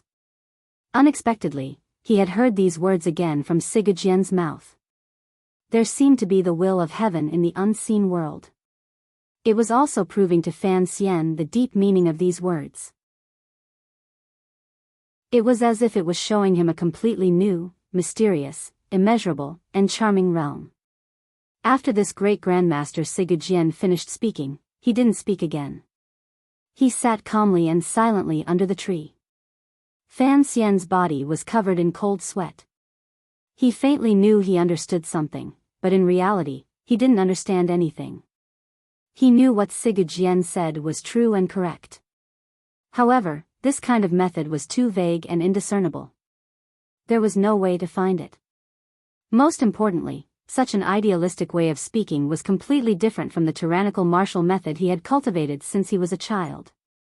Without a person as a bridge, could he affect this real world with just his thoughts? What was different about man's existence in the world from all things? It was in the word thoughts. Man was the spirit of all things. He could speak and think. He could watch flowers bloom and feel joy. He could watch flowers fall and feel sorrow.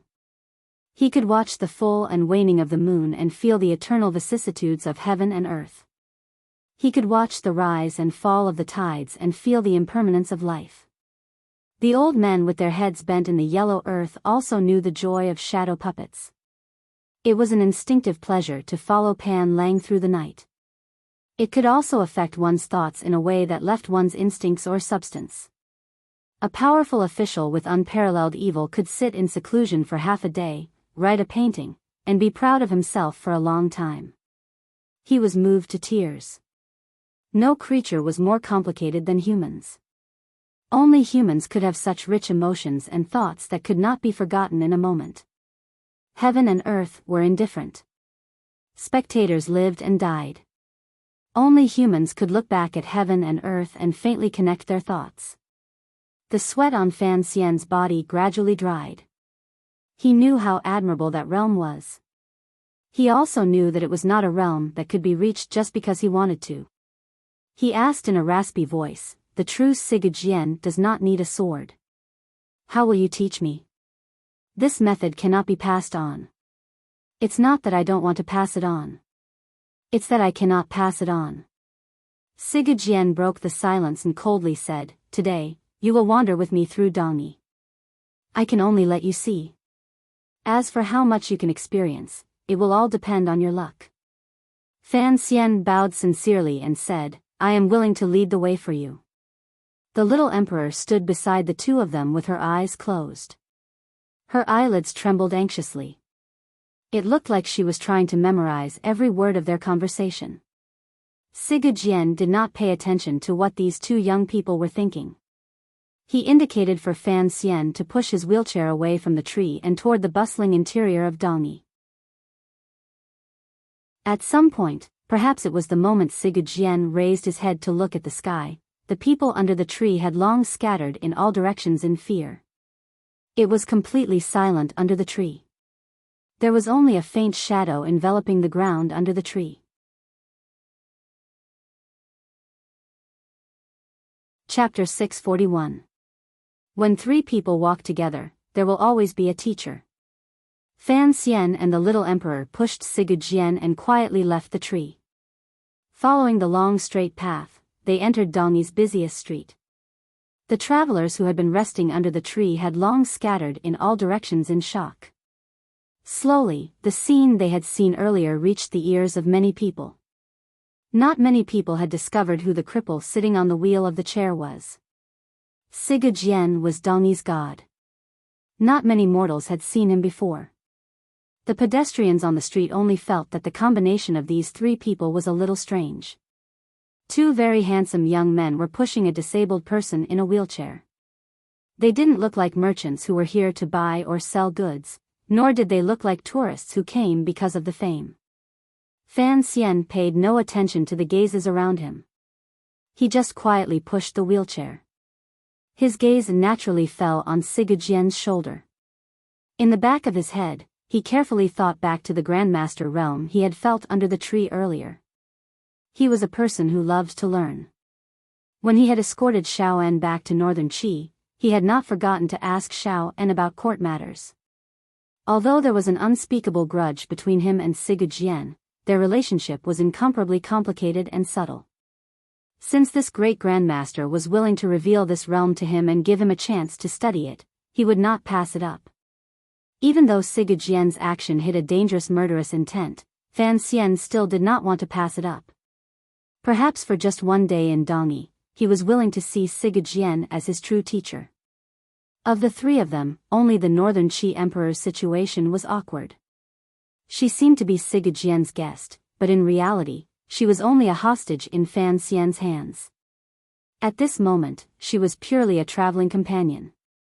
She was unable to understand the silent communication between Sigurd and Fan Xian.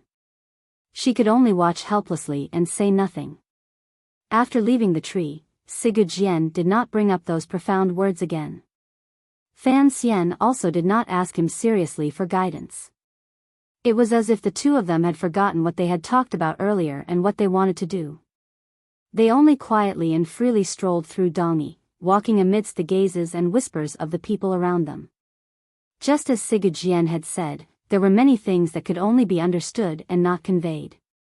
Since it was so, there was no benefit in saying more, so it was better not to say it. After walking for a while, perhaps Fan Xian noticed the little emperor's uneasiness. He glanced at her with a slight smile and quietly said something. A strained smile rose to the little emperor's cold face. Sigurd took the two juniors to some old and run-down buildings. They were the places where the Yi family had made their fortune many years ago. Now, they had long been used for other purposes. The people who lived there would never have thought that the greatest merchant in the world had once lived in these rooms. Fan Xian knew what Sigurd wanted to tell him and what he wanted to influence him, but he maintained his silence. It was not until they reached the Yi family's glass workshop that he quietly asked, later on, "You became the protector of Dongyi. Why did Yi Qingmei, my mother, leave with Uncle Wu Zhu?" Fan Xian knew that period of history. After Yi Qingmei and Wu Zhu left Dongyi, they did not enter the surrounding vassal states. Instead, they found their way south of Dongyi and north of Danzhou. They found a path between the precipitous cliffs in that wild and primitive forest and went directly to Danzhou. That path was like a sheep's intestines and heavenly stairs. It was difficult to walk, but it was still a path. During the Dong Mountain incident 3 years ago, Yan Xiaoyi had used this path to sneak out and surround Dong Mountain with 5,000 soldiers. After the incident, regardless of whether it was the Qing kingdom or Dongyi, they all invested boundless enthusiasm and caution into this secret path. Both sides placed heavy troops on both ends of the path. Fan Xian did not care about this path. He only cared about why Yi Qingmei had left Dongyi. By the seaside in Danzhou, Yi Qingmei had met the emperor, his father, and that old man, Qin Pingping. From then on, the glorious career of the Qing kingdom's Gang of Four began. At that time, I had just taken over the city lord's manor. The sword hut had just opened. There was an uncontrollable anger in his cold words. Your mother's departure had nothing to do with whether or not I was powerful. It only had to do with whether or not Dongyi was powerful. She was ambitious. The thing she wanted to do had to rely on an even more powerful power in order to spread through the world. Sigurd turned his head and glanced at Fan Xian. In an icy voice, he said, in her opinion, Dongyi's power was not enough to support her thoughts. Fan Xian silently pushed the wheelchair. He understood what was going on. Since Yi Qingmei had chosen to enter the world in Dongyi because she pitied the suffering of the people, this idealistic woman who had once shone with boundless light would certainly think of a way to perfect this matter. Although Dongyi was located by the sea and had gathered all the wealth in the world, it was once a territory of the Wei Kingdom. Its position in the land was not very prominent. Most importantly, the people in Dongyi made their living as merchants. They were more than clever, but they were not very stubborn.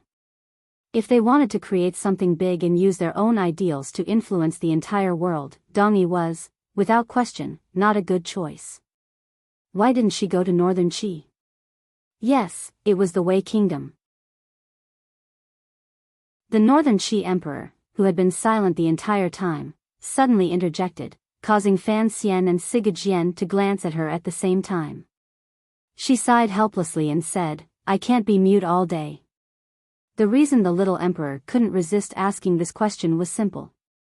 Before hearing today's story, as the emperor of northern Qi, she already had a deep understanding of the Yi family, once the foremost family in the world.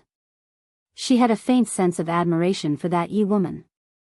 Later, after she took over the government, she worked hard to collude with the Qing kingdom's Jiangnan palace treasury. She knew just how much influence the palace treasury could have on a country. Thus, she was very regretful and curious as to why Yi Qingmei had not gone to the Wei Kingdom, which was now her own country. If she had gone, perhaps Fan Xian would have been born in Shangjing. Perhaps northern Qi would not be as difficult as it was now. Of course, the biggest possibility was that Fan Xian would no longer exist in this world. Fan Xian smiled and explained in front of Sigejian, back then, the Wei Kingdom controlled the entire land. It was the place where the feudal and decadent powers were most concentrated. Although it is said that a revolution should go to the most difficult place, in reality, it is not realistic. At that time, the Qing kingdom had already been at war with Shihu for many years. The power of the country was beginning to show signs of youth. However, it was only in a corner and did not attract much attention. Additionally, the Qing people's personalities were open and unyielding, so they were more receptive to new things. Thus, it was not surprising that Mother chose the Qing kingdom. After saying this, the little emperor furrowed her brows and shook her head unhappily. She thought to herself, what kind of nonsense is this? How come I clearly understand each word, but when put together, I don't know what he is talking about? Sigejian glanced at Fan Xian and said, it was for this reason that she left Dongyi and went to the Qing kingdom. She thought that the heir of the Qing kingdom would obediently listen to her. When the Qing kingdom unified the world, it would be the time she changed the world. Who would have thought that the heir would eventually become a true dragon in the world?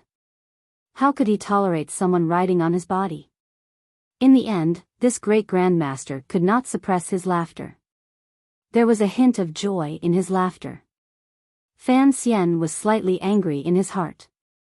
He stared at him coldly. Sigejian did not care about his gaze at all. Coldly, he added, when I was young, I tasted countless joys and sorrows in the human world. I almost lost my life a number of times. Who knows how many of the servants and wet nurses who raised me died. Once I had power in my hands and my swordsmanship was beginning to form. When I entered the manor of the master of the city, I was determined to kill for revenge. However, I was stopped by your mother. Since your mother has left Dongyi and gone to the Qing kingdom, I can kill as I please. Sigejian lowered his head slightly. In one night, I massacred over 100 people in the manor. In one night, my aura was in chaos, and my realm began to form. Of course, after that matter, your mother and I broke off any correspondence. From then on, we were strangers. Sigejian gently patted the armrest of the wheelchair. His words were filled with sorrow, hatred, and sharpness. Fan Xian mockingly said, don't tell me that things are still so common. Don't tell me you are also one of my mother's admirers? Sigejian mockingly said, no matter how beautiful she was or how capable she was, in my eyes, she was still that little girl under the tree. I have no interest in strange things. In this life, I only love the sword in my hand. Fan Xian could clearly feel the long-suppressed resentment in Sigejian's chest. Perhaps it was a sense of loneliness after being abandoned. Perhaps it was because this great grandmaster saw Yi Qingmei's heart-wrenching end but was powerless to change anything. Sigejian had gone to the Qing royal palace 3 times with the intention of assassinating the Qing emperor. Because of the grandmaster ace who never appeared in the royal palace, he had returned. He could not use his life as a gambling stake. His life represented the countless lives in Dongyi. Yet, he still went to the Qing kingdom. Just this proved his power. Why did Sigejian want to assassinate the Qing emperor? In the past, perhaps people thought that under the threat of the Qing kingdom, Dongyi was like a bird's nest in a storm and could be destroyed at any moment. Thus, this great grandmaster who used the sword tried to use his powerful martial power to change the course of history. After hearing so many stories and seeing so many of the marks Yi Qingmei had left in Dongyi, a different thought suddenly welled up in Fan Xian's heart. Perhaps Sigejian wanted to assassinate the Qing emperor because he was angry at the Qing emperor for not protecting Yi Qingmei. The 3 of them gradually became silent again. It was impossible for Fan Xian to express his gratitude to Sigejian for assassinating the emperor.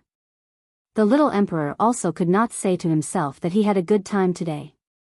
Sigurd expression also became stern.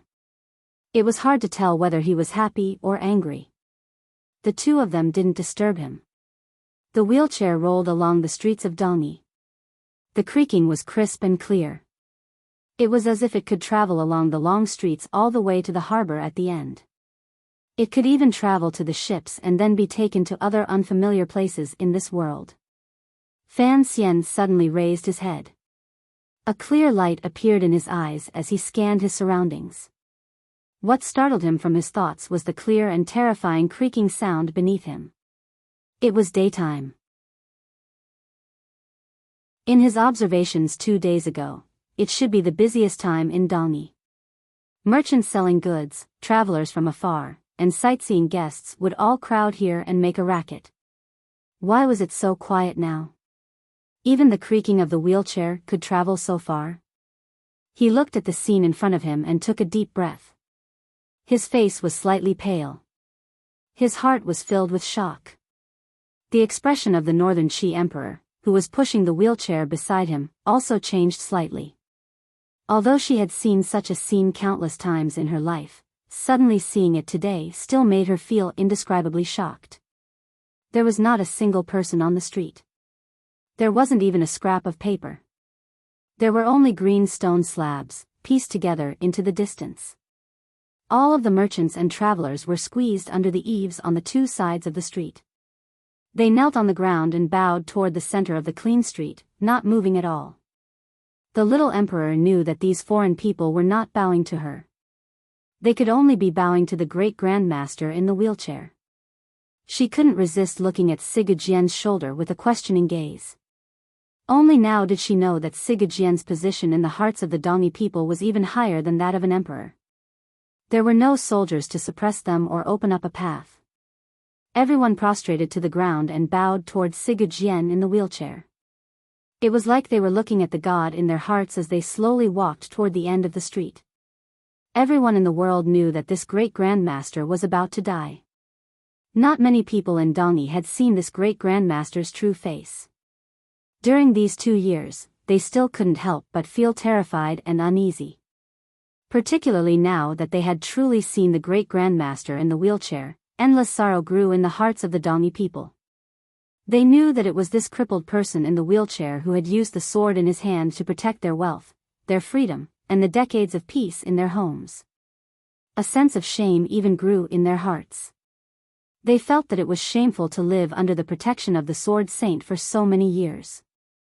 The Sword Saint was tired and old. A god gradually grew old and would eventually die.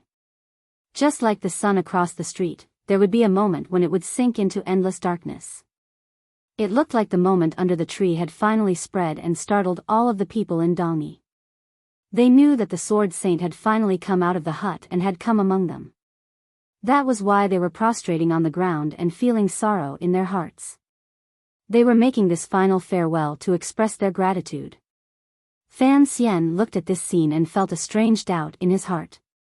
How did these people know that the person in the wheelchair was Sigurd? There was no time to think. He had already sensed the powerful aura emanating from Sigurd's small body. It was an aura that pushed people thousands of li away. It was an aura of absolute coldness. It was a completely different aura from the tens of thousands of people prostrating on the sides of the long street. Fan Xian was silent. He knew that this great grandmaster was giving him a second lesson. He didn't use words, only his actions. He used the shocking and sorrowful scene on the long street to tell him that in order to enter the realm of a great grandmaster, he not only had to take off his clothes, but he also had to abandon his emotions. It was not that he was heartless. Sigurd's feelings for this large city were probably already very deep, which was why he appeared so cold and heartless. He was somewhat dismissive of the emotions the people of the secular world poured into him. Emotions are very precious things, but they are also very cheap things, Sigurd said for the first time on the long street. These were Sigurd's first words on the long street. If you have feelings for something, then you cannot be controlled by this feeling. And this is your mother's biggest problem. Fan Xian and the little emperor were deep in thought as they pushed the wheelchair forward under the worshipful gazes of tens of thousands of people. The creaking of the wheelchair grew louder and more ear-piercing. Then, the wheelchair stopped in front of a beautiful building. It was the manor of the master of the city that Fan Xian had come to yesterday. "What are we doing here?" Fan Xian asked respectfully.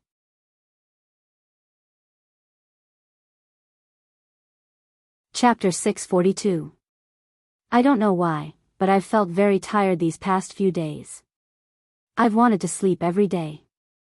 Is this the legendary autumn sleepiness? If everyone thinks this chapter is passable, throw in 2 monthly votes and praise it. I still want to keep up with the large group of monthly votes. Many thanks, many thanks. After the wheelchair entered the manor of the master of the city, the street outside remained absolutely silent. Although the people of Dalni straightened their bodies from under the eaves, no one left. No one discussed. They only looked fearfully and uneasily in the direction of the manor of the master of the city. Countless gazes were focused in that direction. They didn't know what was happening inside or why the sword saint had come alone to the manor of the master of the city. It was to kill. Regardless of whether Sigurd, the great grandmaster, decided to tie Dalni to someone's carriage or step onto someone's road before he died, whether it was north or south, it was all his decision. All of Dalni, including the surrounding vassal states that had submitted, had to follow his will. Although this great grandmaster was about to leave, he still would not allow anyone in his domain to secretly have disloyal thoughts and collude with the disciples of the hut. Before he made his own decision, they would arrogantly make a decision for him, deciding the direction of Dalni and the life and death of countless people in the city. This was within the scope of a god's work. No mortal could interfere, not even the eldest disciple of the sword hut or the manor of the master of the city who maintained daily order in Dalni.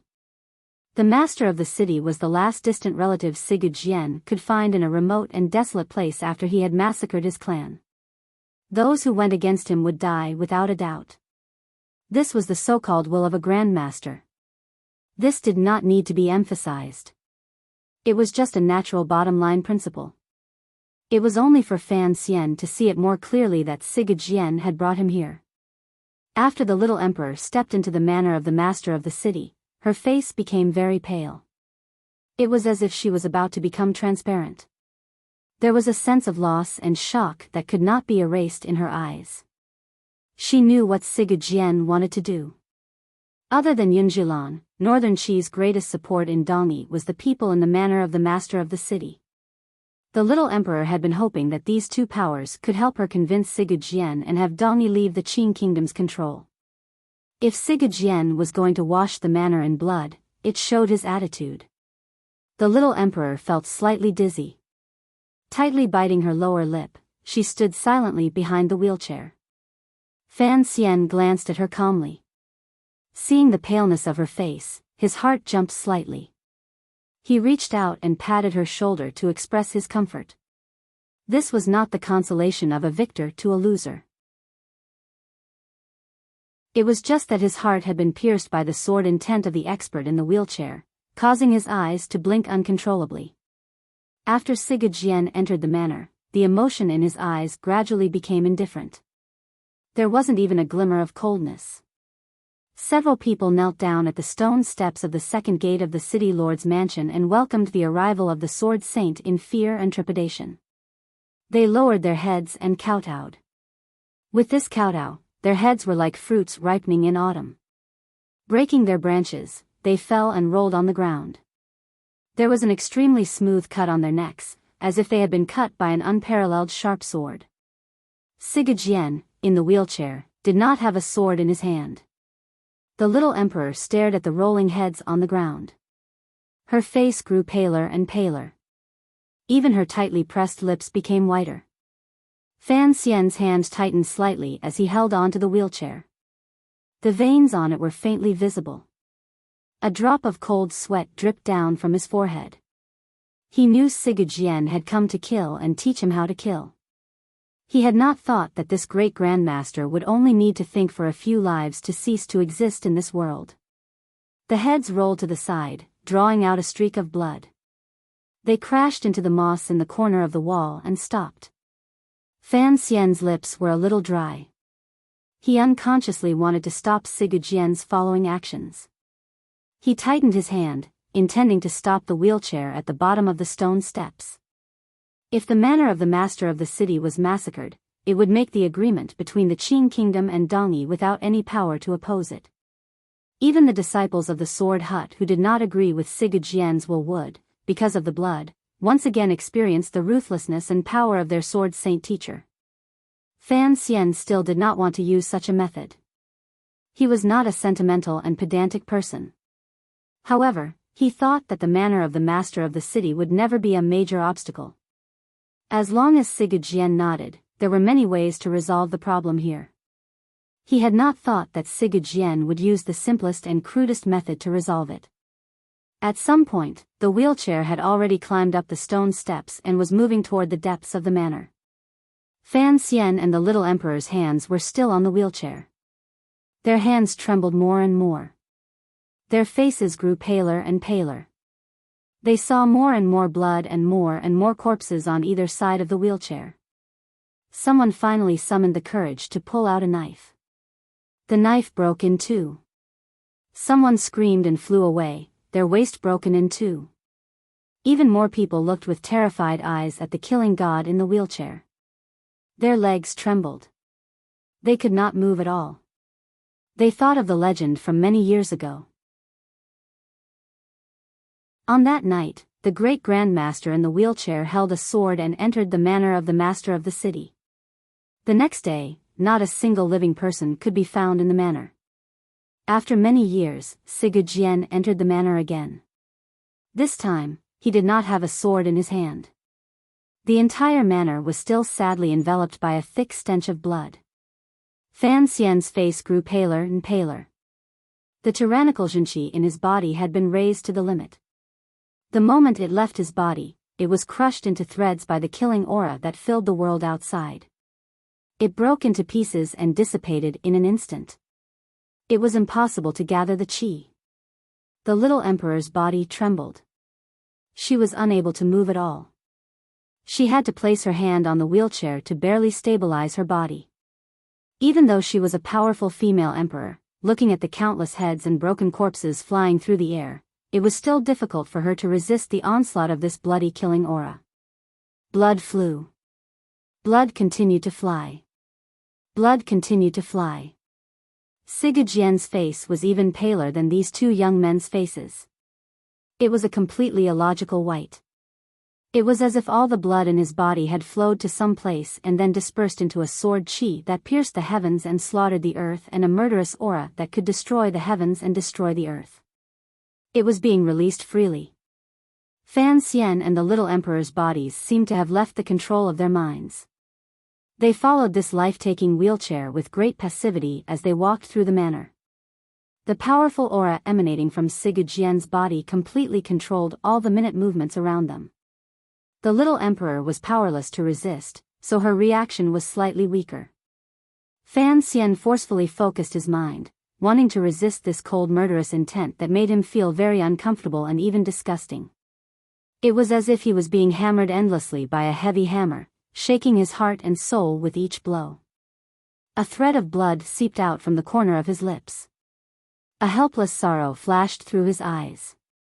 He lowered his eyelids slightly, no longer looking at everything that was happening in the manor. He gave up on the thought of stopping Sigurd from killing. He didn't have this power.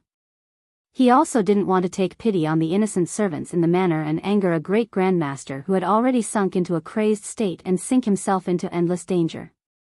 His eyelids were slightly lowered.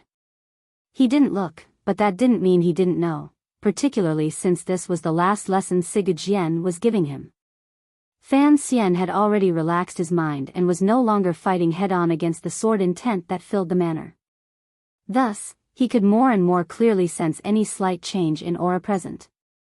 He had a deeper understanding of the aura emanating from the great grandmaster's body in the wheelchair. This aura caused him to frown because he detested this aura. Not only did this aura reek of blood, but it was also devoid of emotions. There was only indifference, a kind of indifference that came from looking down on others. It was an indifference that came from looking down on all living things. It was as if in front of Sigurd Jien's eyes and thoughts, there was nothing in the world worthy of being treasured. Everyone could be treated like pigs or dogs. However, Fan Xian didn't understand. This great grandmaster clearly had great affection for Dongyi. Immediately after, Fan Xian sensed the other realm that the aura represented. It was willpower. Sigurd Jian's willpower had already controlled everything around the wheelchair. It was valiant, decisive, and unyielding. All morals, standards, the benevolence of heaven and earth, and the thoughts of the young man behind him became bubbles and floated away in all directions in front of this powerful and absolute willpower. Fan Xian abruptly raised his head. With one hand, he supported the little emperor, who was already tottering under this pressure. His eyes quietly followed Sigurd Jian's gaze and looked into the manor. He experienced this realm, but he unconsciously feared it. There were no great grandmasters in the world. The reason the four strange creatures were able to break through the limits of humans and move freely between heaven and earth was because of their own understanding of heaven and earth. Their own experiences created the four great grandmasters completely different paths of breakthrough. The Qing Emperor had broken into the realm of a great grandmaster. It was clear that he had taken a very practical path. A cripple with all the meridians in his body shattered had reached a realm of joy. Without the limits of meridians, the power in his body had increased without limit. Using the most difficult method, he had broken through the limits that heaven had created for the human body. Without question, this was the most valiant method. No matter what, Fan Xian did not dare to learn it. He had no way to learn it. Sigurd Jian's path was different. Since his youth, there had been too much gloom, too much suppression, and too much impulse to kill. Finally, after one night of massacring his entire clan, he had condensed a powerful state of mind from the stench of blood. In the instant he had severed his emotions and nature, he had finally comprehended a will that would not be moved by external things. Using killing and coldness, he began to look coldly at the line in the sky and easily tear it apart. On the last stone step in the manor of the master of the city stood a row of people. The master of Dongyi wore a magnificent clan uniform. His face was deathly pale. He stood in a line with the people closest to him, waiting for the arrival of the Sword Saint. He had gathered his most powerful strength here, but he also knew that it was impossible to stop a great grandmaster from killing people. Fan Xian's hand was on the back of the wheelchair. He did not notice the silence on the stone steps. The wretched cries gradually stopped. He had only sunk into a dazed state. He had finally experienced Sigurd Jian's great grandmaster realm. He discovered that the method to search for this realm was perhaps something he would never be able to do. Every blade of grass, stone, flower, and tree in the world had its own reason for surviving. Each person was unique. If one wanted to break through the realm and touch the great grandmaster realm, they would probably have to find a method that truly belonged to them. In the wheelchair, Sigurd Jian suddenly began to cough. He coughed until his small body bounced on the wheelchair. He coughed until Fan Xian's hand, which was holding the wheelchair, began to tremble again. The row of aces from the manor of the master of the city on the stone steps saw this scene. They turned into black shadows that filled the sky and split into 7 directions. Like eagles swooping to kill, they leapt toward the wheelchair. The coughing seemed to be an opportunity and a secret signal. The aces from the manor of the master of the city did not hesitate and attacked explosively. However, there was no joy in their hearts. The people of Dongyi, including the aces who practiced swordsmanship by the seaside, were all used to the undefeatable Sword Saint. After decades of divine light, no one had the extravagant hope that they could become the person who killed a god. However, they still had to carry out the final attack. After all, the Sword Saint had coughed. Perhaps it was an opportunity. Perhaps it was not. Since they were going to die under the hands of a great grandmaster should be a kind of glory. Before the shadows arrived, a gust of wind had already hit them in the face. The aces from the manor of the master of the city did not target the two young people behind the wheelchair. They had long seen that these two young people had already sunk into a mental predicament that they could not extricate themselves from.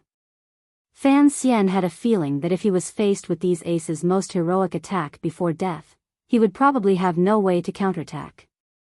Siga Jian was still curled up in the wheelchair coughing. His remaining hand covered his mouth. There was no sword by his side. Therefore, he waved his hand, and the sword on the ground moved. It moved extremely quickly, like a bolt of lightning, and arrived in his steady palm. Siga Jian swung his sword. The power of the sword was not perfect. It was like 7 green mountain peaks suddenly tearing off the outer bark of the tree to reveal the strange, craggy, and thorn-like rocks underneath. It was as if they were going to pierce 7 large holes in the sky. Faced with the last 7 aces from the manor of the master of the city, Siga Jian casually stabbed out with his sword. With a valiant, indifferent, and bloodthirsty willpower, he stabbed out 4 times in 7 different directions.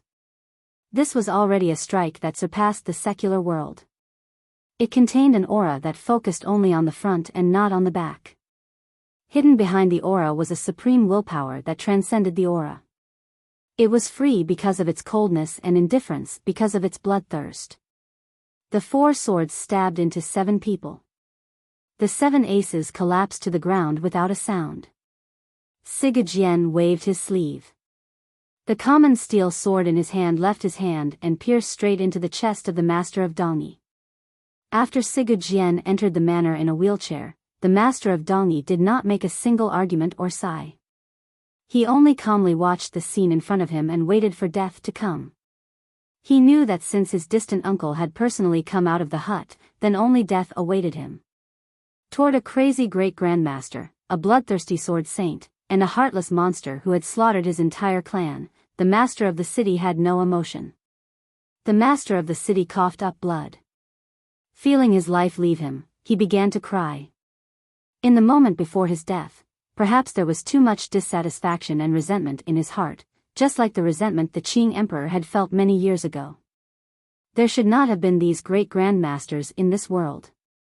There was too much logic in this world. Fan Xian had watched Siga Jian attack seriously. This was the first time Siga Jian had truly attacked since entering the manor. He had a sword in his hand. His gaze was very sharp. He had captured the method and trajectory of the last 4 swords. Thus, his heart was incomparably shocked. This was the true Siga sword. Like a bird in the sky, like a fish in the water, between one movement and one stillness, there was no warning at all. He only attacked based on his heart. It was not just a valiant act of looking ahead and not caring about the back, looking left and not caring about the right. The 4 swords were elegant and cold to the extreme. One glance could topple a city, the second glance could topple a country, and the third glance troubled the plans of the world. It made a hero cry. Pulling out his sword, Siga Jian's heart was at a loss. He did not see the ancients before or after. He watched the long passage of heaven and earth and cried alone. In Suzhou, Yi Luyun had once split half a building with one strike. Fan Xian had thought that the pinnacle of sword skill in the world was nothing more than this. Seeing Siga Jian attack, only now did he know that the most powerful symbol of a killing weapon like the sword was the connection between the sword and the heart. There was no faster method of expression in the world than the heart. Where the heart was, the tip of the sword was. To be able to cultivate a sword technique that defied the common sense of heaven and earth and should not exist in this world, even the person controlling the sword would feel a glimmer of awe. Even the person controlling the sword probably didn't know how he was able to use such a sword technique. After one strike, the swordsman held the blood-dripping sword in his hand and looked around at the boundless wilderness with a sense of loss. The true meaning of the Siga sword, in the end, was still a sense of loss. Fan Xian's hand continued to hold the little emperor's arm, but he couldn't stop it from trembling. To be able to comprehend such a sword technique, what a fortunate or painful thing it was. On an unknown tree by the master of the city's manor, a crow that had been curled up and peeping for half a day finally could no longer withstand the will that filled heaven and earth. With a caw, it flew away. Sigajian's eyes were cold. He coughed up blood at the corner of his mouth. His face was terrifyingly pale. His small and thin body was completely curled up in the wheelchair. Of the two young people behind him, one was at a loss and the other was stern. Beside them were pools of blood and corpses. Fan Xian lowered his head. A strange thought surged in his heart. He seemed to be able to sense that the great grandmaster in the wheelchair had reached the end of his life. In the end, he had still pulled out his sword. Although these 4 strikes were beautiful and cruel, compared to 3 years ago on Dong Mountain, when Sigajian had killed 100 tiger guards with 1 strike, the Sigajian now was clearly much weaker. The body of the master of Dongyi slowly knelt down in front of the wheelchair. It was as if he was expressing his final submission. Fan Xian abruptly raised his head and watched in shock as a black-clothed man appeared in front of the 3 of them as the master of the city's body fell.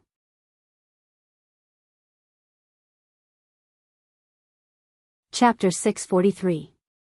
The black-clothed man was the shadow. Of course, he was the shadow. He and Fan Xian quietly entered Dongyi. After arranging everything with the subordinates of the Overwatch Council, they disappeared. When Fan Xian charged into the sword hut, he was not there.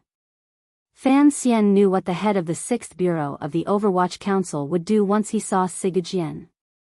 Suddenly, the shadow appeared in the manor behind the body of the master of the city. Sigajian had massacred the manor again. No one knew how many people he had killed.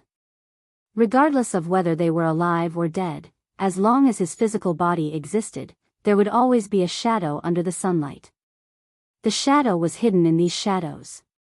To be able to hide from a great grandmaster's perception, suddenly appear in front of the 3 of them, and capture Sigajian's weakest moment, the shadow was the most powerful assassin in the world. Without question, the cultivation of the shadow, the most powerful assassin in the world, had risen to the pinnacle of his life. Sigajian coughed up blood on the wheelchair. His entire body trembled. His body shrunk slightly, and his face was pale. Killing 7 people with 1 strike made the great grandmaster, who had forcefully dragged it on for nearly 3 years after being heavily injured, feel a glimmer of fatigue. What consumed the most of his energy was Fan Xian's hands, which were imbued with tyrannical zhenqi, on the back of the wheelchair.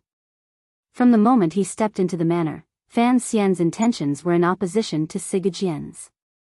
Sigajian forcefully released his power and forcefully suppressed the will in Fan Xian's heart. However, Fan Xian was, after all, a 9th-level ace. Other than killing people, Sigajian still had to focus his thoughts on him and control his mind. It took too much time, so he couldn't help but feel a bit weak. Most importantly, it was the injury he had received on Dong Mountain 3 years ago. Yi Liuyan's claw had stretched out like a dragon in the clouds, and the Qing Emperor's earth-shattering way of the Emperor's killing fist had heavily injured Sigajian, a great grandmaster, to the point that he was on the verge of death. The shadow had chosen this moment to strike. He had chosen the most decisive moment.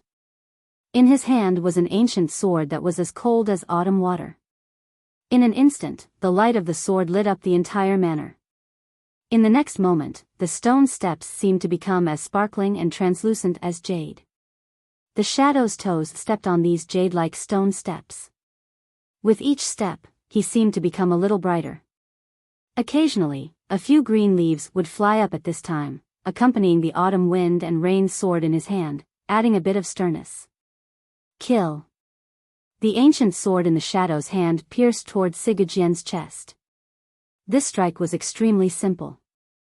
There were no changes, no accumulation of power, and not even the slightest tremble. If the strike didn't hit, he would immediately retreat. And today's shadow was completely different from the shadow of the past. His entire being seemed to be immersed in darkness and negative emotions, but this sword strike was extremely open and aboveboard.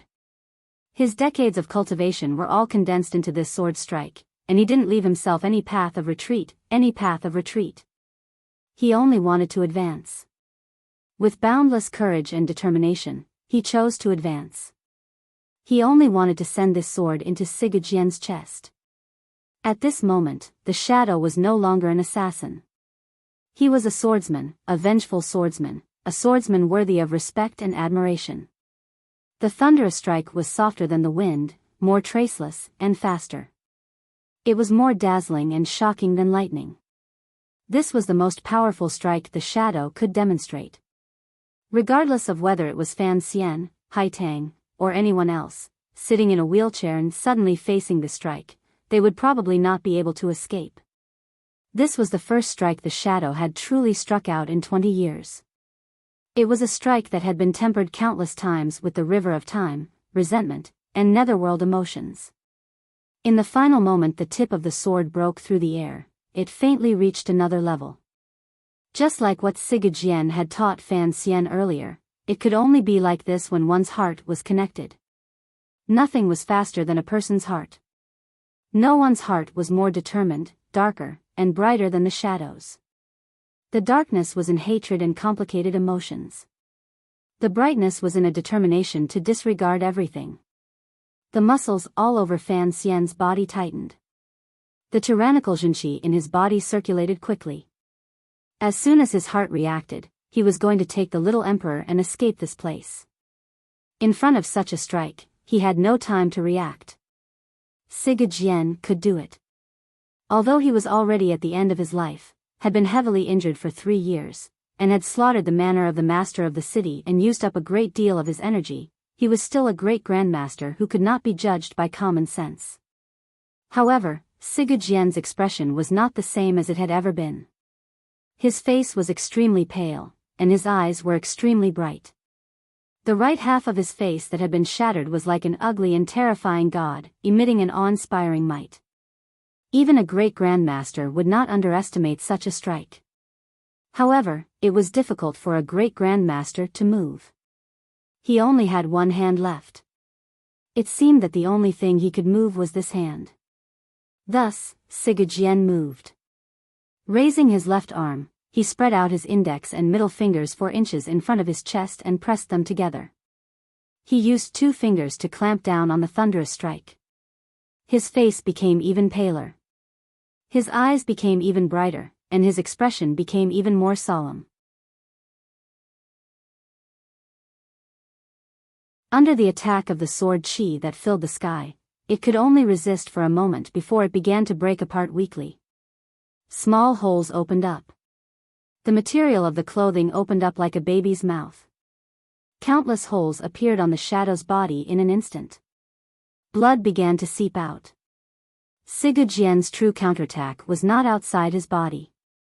Rather, it was inside the shadow's body. That powerful, cold, and bloodthirsty sword intent followed this finger and glance and mercilessly entered the shadow's body, causing his internal organs to tremble at the same time. Fresh blood seeped out of his body and flowed out along his lips. On the shadow's pale face, blood flowed endlessly from his lips. It flowed and did not flow. It was as if there would never be a moment to stop. However, the shadow did not show a glimmer of fear. On the contrary, he smiled. A trace of a bitter smile rose to his pale and ordinary face. His laughter rang through the surroundings of the manor. There was a crazed sobbing in his laughter. Ah! The shadow howled crazily like a wild beast crying in pain. He sent all the Jinqi in his body into the sword in his hand. He did not care at all about the pain on his skin. He only cared about the distance between the tip of the sword and Sigurd Jien's heart. A powerful wave of qi exploded between the two of them, shattering the leaves around the wheelchair into threads and turning them into nothing. In the end, the wheelchair was not a person's legs. Following the shadow's complete outburst, the wheelchair quickly retreated faster and faster. The sword between Sigurd Jien's fingers was also moving at a very slow speed toward his body. Sigurd Jien's face grew paler and paler, and his eyes grew brighter and brighter. The shadow's face also grew paler and paler. Fresh blood flowed from his lips faster and faster. A bloody path appeared on the ground. What Fan Xian saw was this scene. Two pale people, one vomiting blood and the other silent, were carrying out the craziest and calmest killing. His hand involuntarily began to tremble. He didn't like Siga. Naturally, he should help the shadow. However, if he wanted to attack, he would have already done so when he was behind Siga. Given Siga crippled body, if Fan Xian and the shadow, two powerful warriors, attacked at the same time, there was a chance of success. The shadow would not be as bitter, sorrowful, or painful as he was now. However, Fan Xian still did not attack. He only trembled and coldly watched this scene. This had nothing to do with the agreement between the Qing kingdom and Dongyi. It had nothing to do with Siga past friendship with his mother, Uncle Wu Zhu, and Sir Fei Jie. He had agreed to create an opportunity for the shadow to take revenge, but he would not participate in the process of the shadow's revenge. Although he didn't know what kind of past stories and secrets were behind the massacre of the master of Dongyi's manor, he respected the shadow. The shadow was a proud swordsman. At least today, he was not facing his elder brother as an assassin. The pride of Dongyi was the eternal fear and pain in the shadow's heart. If Fan Xian attacked now, the shadow would not agree. Fan Xian understood this, so he chose to watch from the side, trembling as he watched. With a clatter, the wheelchair finally retreated to the back of the courtyard. Under the stone steps on the other side, there was no way back. With such a high-speed collision, the wheelchair immediately broke into countless wooden shards. Covered in blood, the madness in the shadow's eyes flared. Finally, he pushed the sword in his hand forward another inch. For this inch of distance, the shadow had paid a great price. Siga lips trembled. He laughed in a strange and raspy voice. Amidst the laughter, he, who had fallen to the bottom of the stone steps, exerted strength in his fingers. The sword stuck in his chest broke with a crack. The shadow did not laugh. The tip of the sword broke in Siga chest.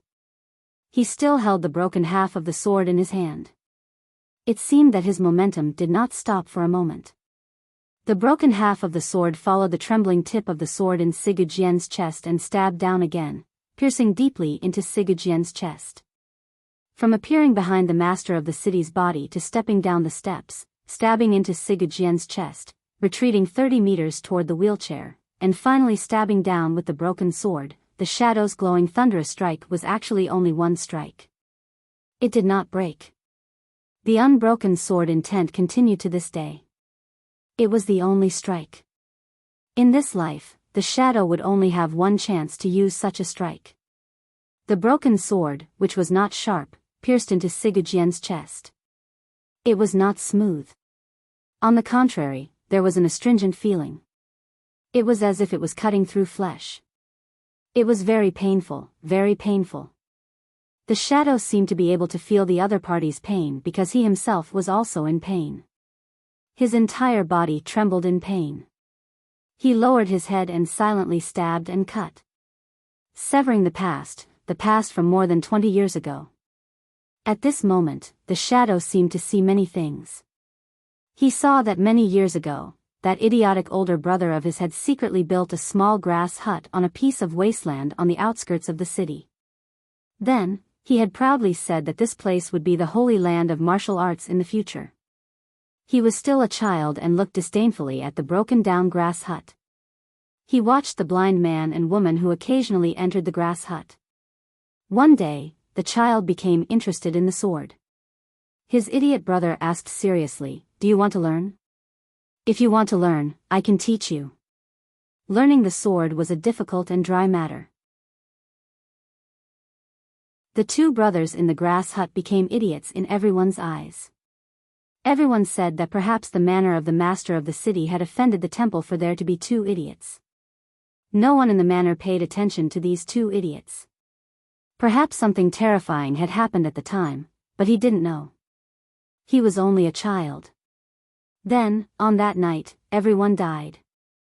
The person the child hated died, the person he loved died, the cat and dog he raised died, his brothers, sisters, uncles died. Even his parents who loved him so dearly died. Not a single person could survive. Only his entire body trembled as he stood behind the curtains of the mansion. He looked at the bloody sword in his idiotic big brother's hand and the pair of expressionless eyes. He began to feel afraid because he was sure that if he did not leave, this idiotic big brother would definitely kill him. That was perhaps the night Sigurd truly became a great grandmaster. It was also the night the youngest man in the manor began to flee for his life. From that night onwards, the shadow became a shadow. He could only live in the darkness forever and never saw a glimmer of sunlight again. His chest was filled with anger, hatred, resentment, and fear. He didn't dare sleep at night because each time he did, he always seemed to see that pair of expressionless eyes. Thus, the shadow's face grew paler and paler. He knew that if he couldn't kill that person, he could only spend the rest of his life in darkness. That person had become a sword saint and the master of Dongi. Each time he heard this news, he felt that he could forever be that blood-covered, trembling, and silent child. Many years later, the sword that had accumulated 20 years of hatred, vengeance, and fear finally pierced into that person's body. This sword pierced through 20 years of time. Carrying incomparably complicated emotions, it finally tasted that person's blood. However, the shadow was not completely free. His entire body continued to tremble because he found that there was still so much blood on his body. Sigurd was still not dead. Sigurd's body was also covered in blood. However, it was unknown which was his and which was his brother's. The blood of brothers could often be exchanged, but it shouldn't be exchanged like this. The clothes on the two of them had been torn into countless pieces by the sword chi that crisscrossed the manor. They hung wretchedly on their bodies. Sigurd's eyelids drooped slightly as if he would soon be unable to open them. His small body, like the shadow, began to tremble violently. Sigurd's 2 fingers held the tip of the sword. Like lightning, he pulled it out and sliced toward the shadow's neck. The shadow did not dodge. The fingers of his left hand formed a sword and pierced toward the bloody hole that had appeared after the tip of the sword had been pulled out. A life for a life. It would not end until one of them died.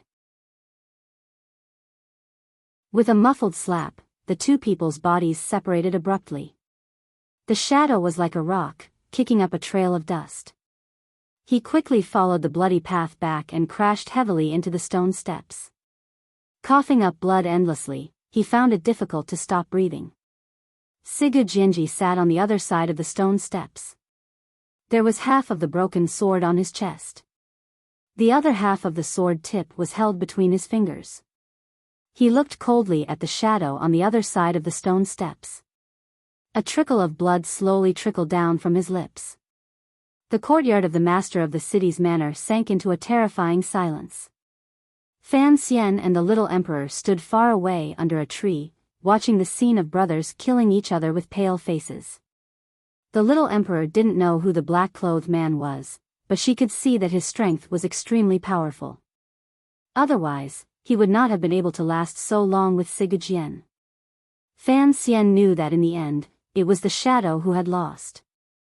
Although Sigurd had reached the end of his rope, a great grandmaster was still a great grandmaster. As long as he still had a breath, he could still proudly stand at the pinnacle of martial arts in the world. Although he was constantly being blown by the mountain wind and was in constant danger of falling into the mundane world, in the end, he still stood firm. However, the shadow should feel proud. Fan Xian's eyes were slightly moist. He also felt proud for him. A 9th-level ace appeared powerful, but to be able to injure a great grandmaster into such a wretched state in a one-on-one duel was truly an exceptional performance. In the last moment, Sigurd had already used his great grandmaster realm and powerful willpower to control the situation. It was clear he could have killed the shadow. Why didn't he do so? Did he feel pity for his own brother? Fan Xian did not believe that this bloodthirsty and murderous great grandmaster would have such a warm feeling. After the scene was silent for a long time, Sigurd suddenly asked in a raspy voice, "If we count it seriously, you should be the first disciple of the Sword Hut." The shadow lay in a pool of blood and didn't reply. He only looked at him emotionlessly and unconsciously. Sigurd coughed endlessly and said, "To be able to use such a strike as you did today, you should be proud." A moment later, the shadow suddenly opened his mouth and said, "Why?" Why had Sigurd's temperament become deranged that year, killing in all directions, slaughtering his own clan, and not even sparing his own father and younger brother? This question had circled around the shadow's heart for many years. Under these circumstances, he finally asked it. Sigurd knew what he was asking, and so did Fan Xian. However, Sigurd did not answer the question. He only coldly said, "Those who stand in my way must die. You have followed us for a day and watched for a day. I had thought that you understood something by using that strike. Unexpectedly, you would still ask such a childish question. Little brother, you truly disappoint me." After these words were said, Fan Xian's heart jumped. Sigurd had long sensed that the shadow had been following him. Sigurd's teachings to him were not only targeted at him. He also hoped that the shadow spying in the dark would be able to sense something from it. The shadow was also silent. His ordinary eyes stared viciously at Sigurd at the foot of the stone steps in the distance like a wild beast. He didn't say a word. He didn't need to debate what he should believe between the tragedy of the past and the words he said today. He only needed to confirm what he believed. Fan Xian followed the shadow's gaze and looked at the terrifying wound on Sigurd's chest. It was a blur of flesh and blood with a faint green light glowing on it like some kind of poison. Miraculously, it maintained the last signs of life in the organs that should have rotted to death. This was the punch the Qing Emperor had given Sigurd on Dong Mountain. Sigurd should have died a long time ago, but he had been able to drag out his life until now. There had to be something hidden, particularly the terrifying wound on his chest. Sigurd coldly used the last of his clothing to cover the wound on his abdomen. He glanced at the shadow and then at Fan Xian. He said his last words, "A swordsman is a lethal weapon. Only saints can use it." Fan Xian was silent. He immediately understood the meaning of Sigurd's words. A swordsman was a lethal weapon. Only saints could use it. Saints were originally emotionless.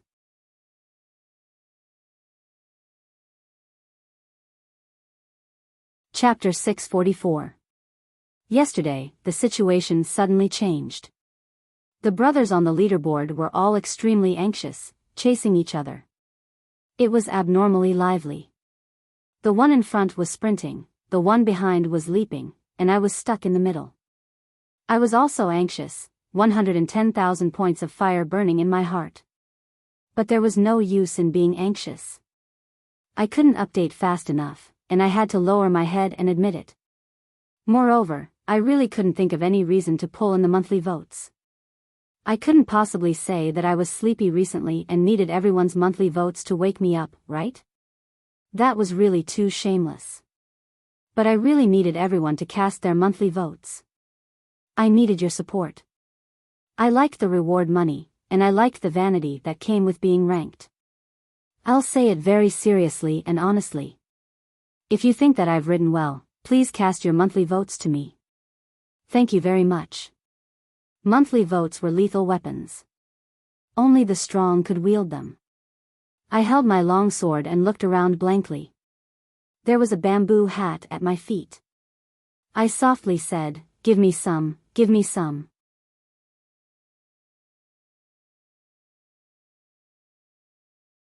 Chapter 645.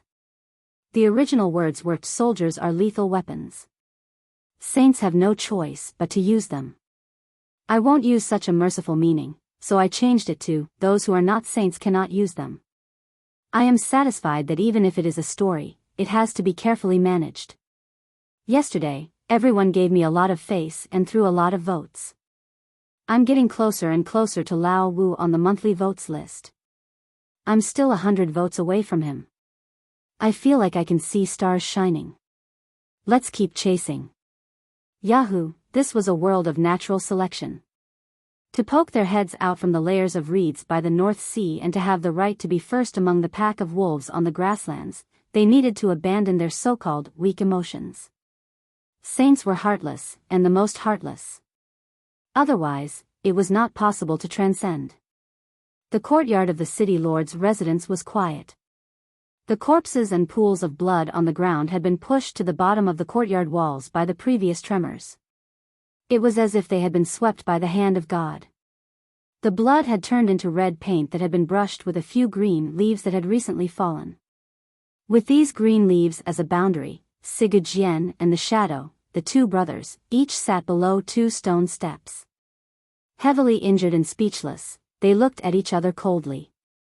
Suddenly, a concentrated whistling sound came from outside the manor.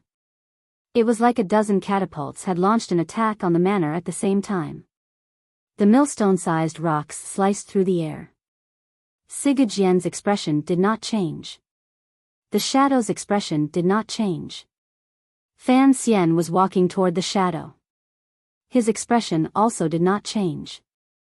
The three of them had all heard clearly that it was not rocks flying through the air. It was people. It looked like the bloody case in the manor had finally startled the aces standing stupidly outside the sword hut.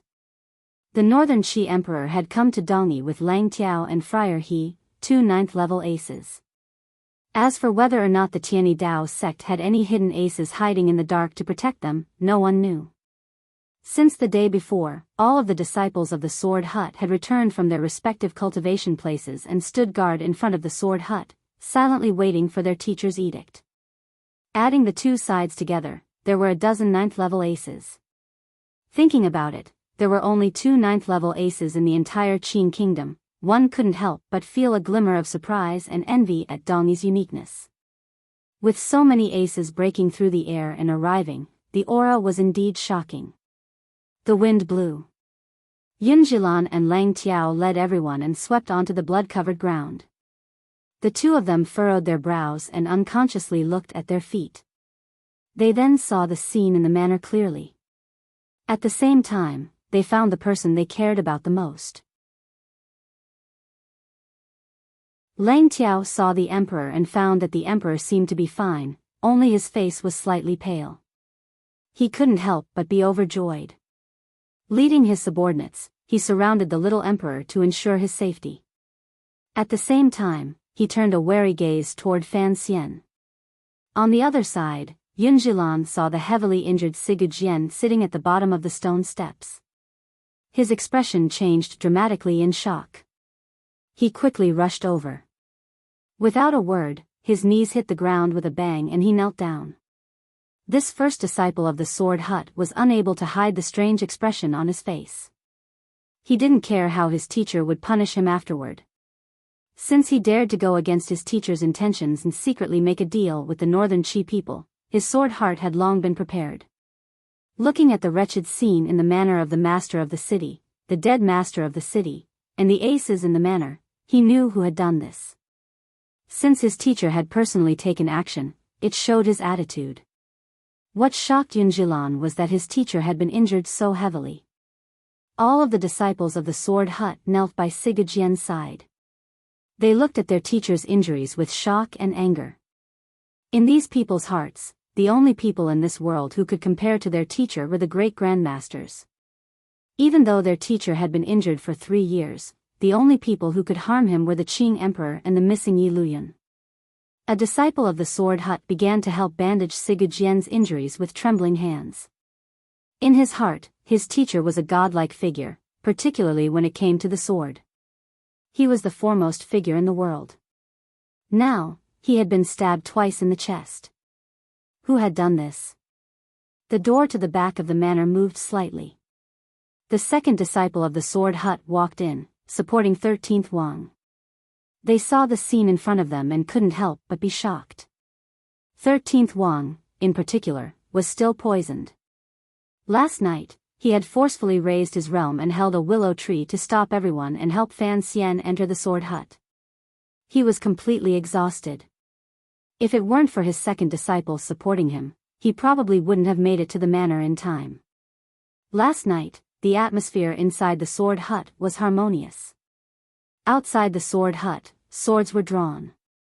Everyone knew that the 13th disciple of the sword hut was Fan Xian's good friend.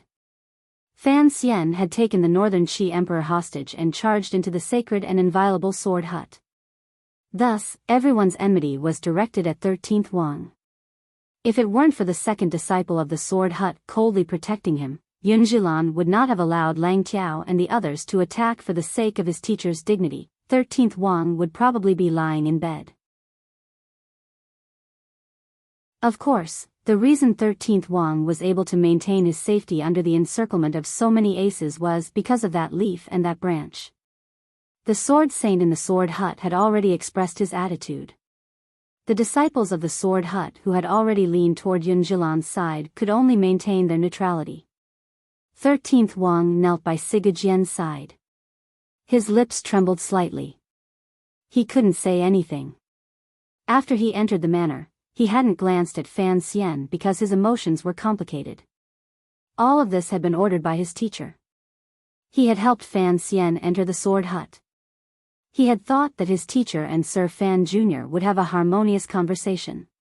He had not thought that his teacher would be so injured. The disciples of the sword hut all knew of the power of the manor of the master of the city and the terrifying power of the sword in their teacher's hand. Naturally, they thought that the person who had injured their teacher was not someone from the manor of the city but someone from the Qing kingdom. It was someone from Fan Xian. Yun Zhilan was the first to stand. He looked coldly at Fan Xian and the black-clothed man by the stone steps. Gradually, his eyes became icy. His gaze passed over Fan Xian and looked at the black-clothed man. His gaze changed from icy to burning.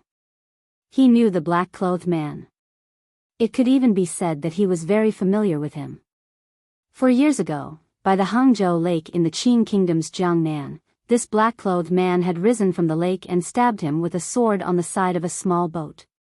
Then, the two of them had carried out a chase and being chased for a number of months in the Jiangnan area. Yun Zhilan knew the black-clothed man's strength. He had even always thought that, other than his teacher, this black-clothed man's sword technique was the sharpest and most sinister, even sharper than his own. Yun Zhilan was already a 9th-level ace, so he knew how powerful the black-clothed man was.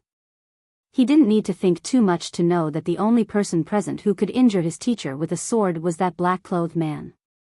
He slowly pulled out the long sword at his waist and walked step by step toward the stone steps.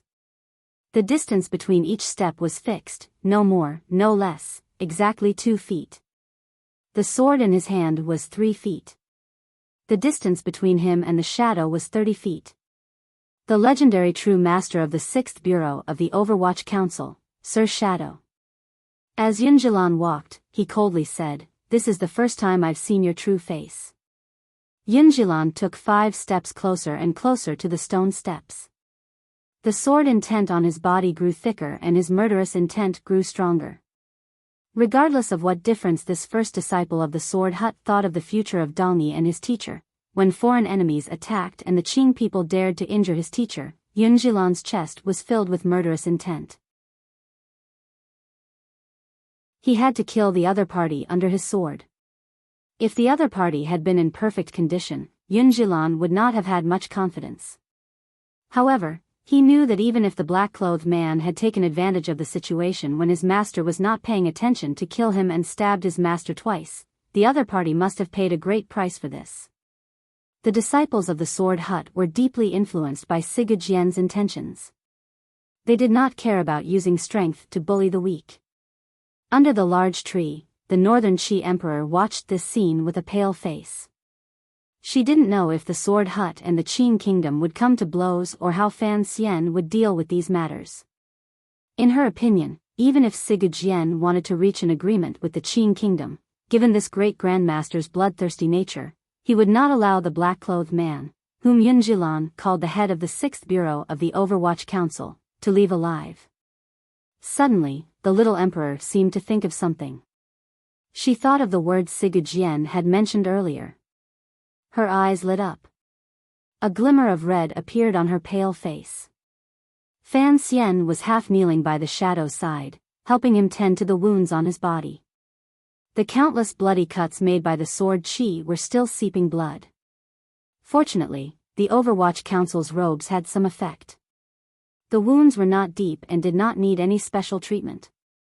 Given the Shadow's powerful body, he should be able to stop the bleeding. The biggest problem was inside the Shadow's body. Fan Xian's palm was placed on his back. Slowly, he sent in a stream of Tianyi Dao's natural Zhenqi. Carefully, he checked the situation inside. His expression grew more and more serious. A moment later, he took out a medicine from his clothes and fed it to the Shadow's lips. Then, he pressed his palms tightly together and began to help him heal. The night before, he had treated 13th Wang's wounds. Yesterday, he had fought a desperate battle with Lang Tiao and the others. Last night, he had fought in bed with the little emperor. Fan Xian was exhausted. He knew that if he didn't act quickly, the Shadow would probably die from internal bleeding. After the Hanging Temple incident, the Shadow had followed Fan Xian for 4 years and never left his side. Although their relationship was that of a superior and subordinate and did not have much to do with the term friend, Fan Xian knew that he could no longer leave this person. This was a feeling of familiarity that came naturally after entrusting one's life to another for a long time. Fan Xian lowered his eyes, but he could still hear Yun Zhilan's steady footsteps coming closer and closer. A moment later, he slowly put down his hands and stood. Looking at Yun Zhilan, he said, "Do you still want to kill me?" Yun Zhilan was silent for a moment. He then said, "Your life and death will be decided by my teacher. However, this person must die." Fan Xian didn't think about anything. He slowly took off the long robe he was wearing, revealing a pure black suit underneath. He then bent down and pulled out his black dagger from his boot. He stood in front of the Shadow. Fan Xian stood out. The atmosphere in the entire courtyard changed. From beginning to end, he had not truly attacked. The only thing he had expended was his spirit, which had been forcefully worn away by Sigu Jian's powerful will. However, standing in front of the Shadow, Fan Xian's spirit seemed to return to his body in an instant. He was cold and silent, unusually powerful. It was just like when he faced Yan Xiaoyi in the past. Everyone knew of Fan Xian's power. The current Qing official was no longer the young and inexperienced figure who had just entered the 9th level when he went to Northern Qi as a diplomatic envoy. He was a true 9th level ace. He had silently killed Yan Xiaoyi, killed the old Qin master in Jingdo, forced back Hai Tang on the grasslands, and miraculously escaped twice from the combined attacks of a few 9th level aces. In his past encounters with 9th level aces, Fan Xian had, without exception, obtained complete victories. This was not a person's name or the shadow of a tree. It was a true accumulation of confidence. Even when facing the first disciple of the Sword Hut, Yun Zhilan, Fan Xian still did not feel a glimmer of fear in his heart. He only looked at him coldly. His meaning was clear. If you want to kill my subordinate, you have to let me kill you first. Fan Xian and Yun Zhilan stood face to face. Behind Yun Zhilan, more people stood up. There were 13 disciples of the Sword Hut, and all of them were present. Only 6 people stood up. However, it was the sharp sword intent emanating from these 6 people that merged with Yun Zhilan's blade and suddenly shot out, causing Fan Xian's face to pale slightly. There were also a few disciples of the Sword Hut kneeling by Sigu Jian's side. Their hands and feet were busy, serving him fearfully. Among them were the 3rd and 4th disciples of the Sword Hut who had ambushed Fan Xian in the plum garden. The reason these 2 aces of the Sword Hut did not stand up was complicated. They knew that Fan Xian and the black-clothed man both knew the Sigu sword. They had not told Yun Zhilan of this matter because the implications were too great. They were prepared to secretly report it to their teacher. Unexpectedly, too many things had happened these 2 days. They had not found an opportunity. They were shocked in their hearts and endlessly guessed the relationship between the black-clothed man at the bottom of the stone steps and their teacher. Why was he able to injure their teacher? 13th Wang also did not stand up. He did not look at Fan Xian.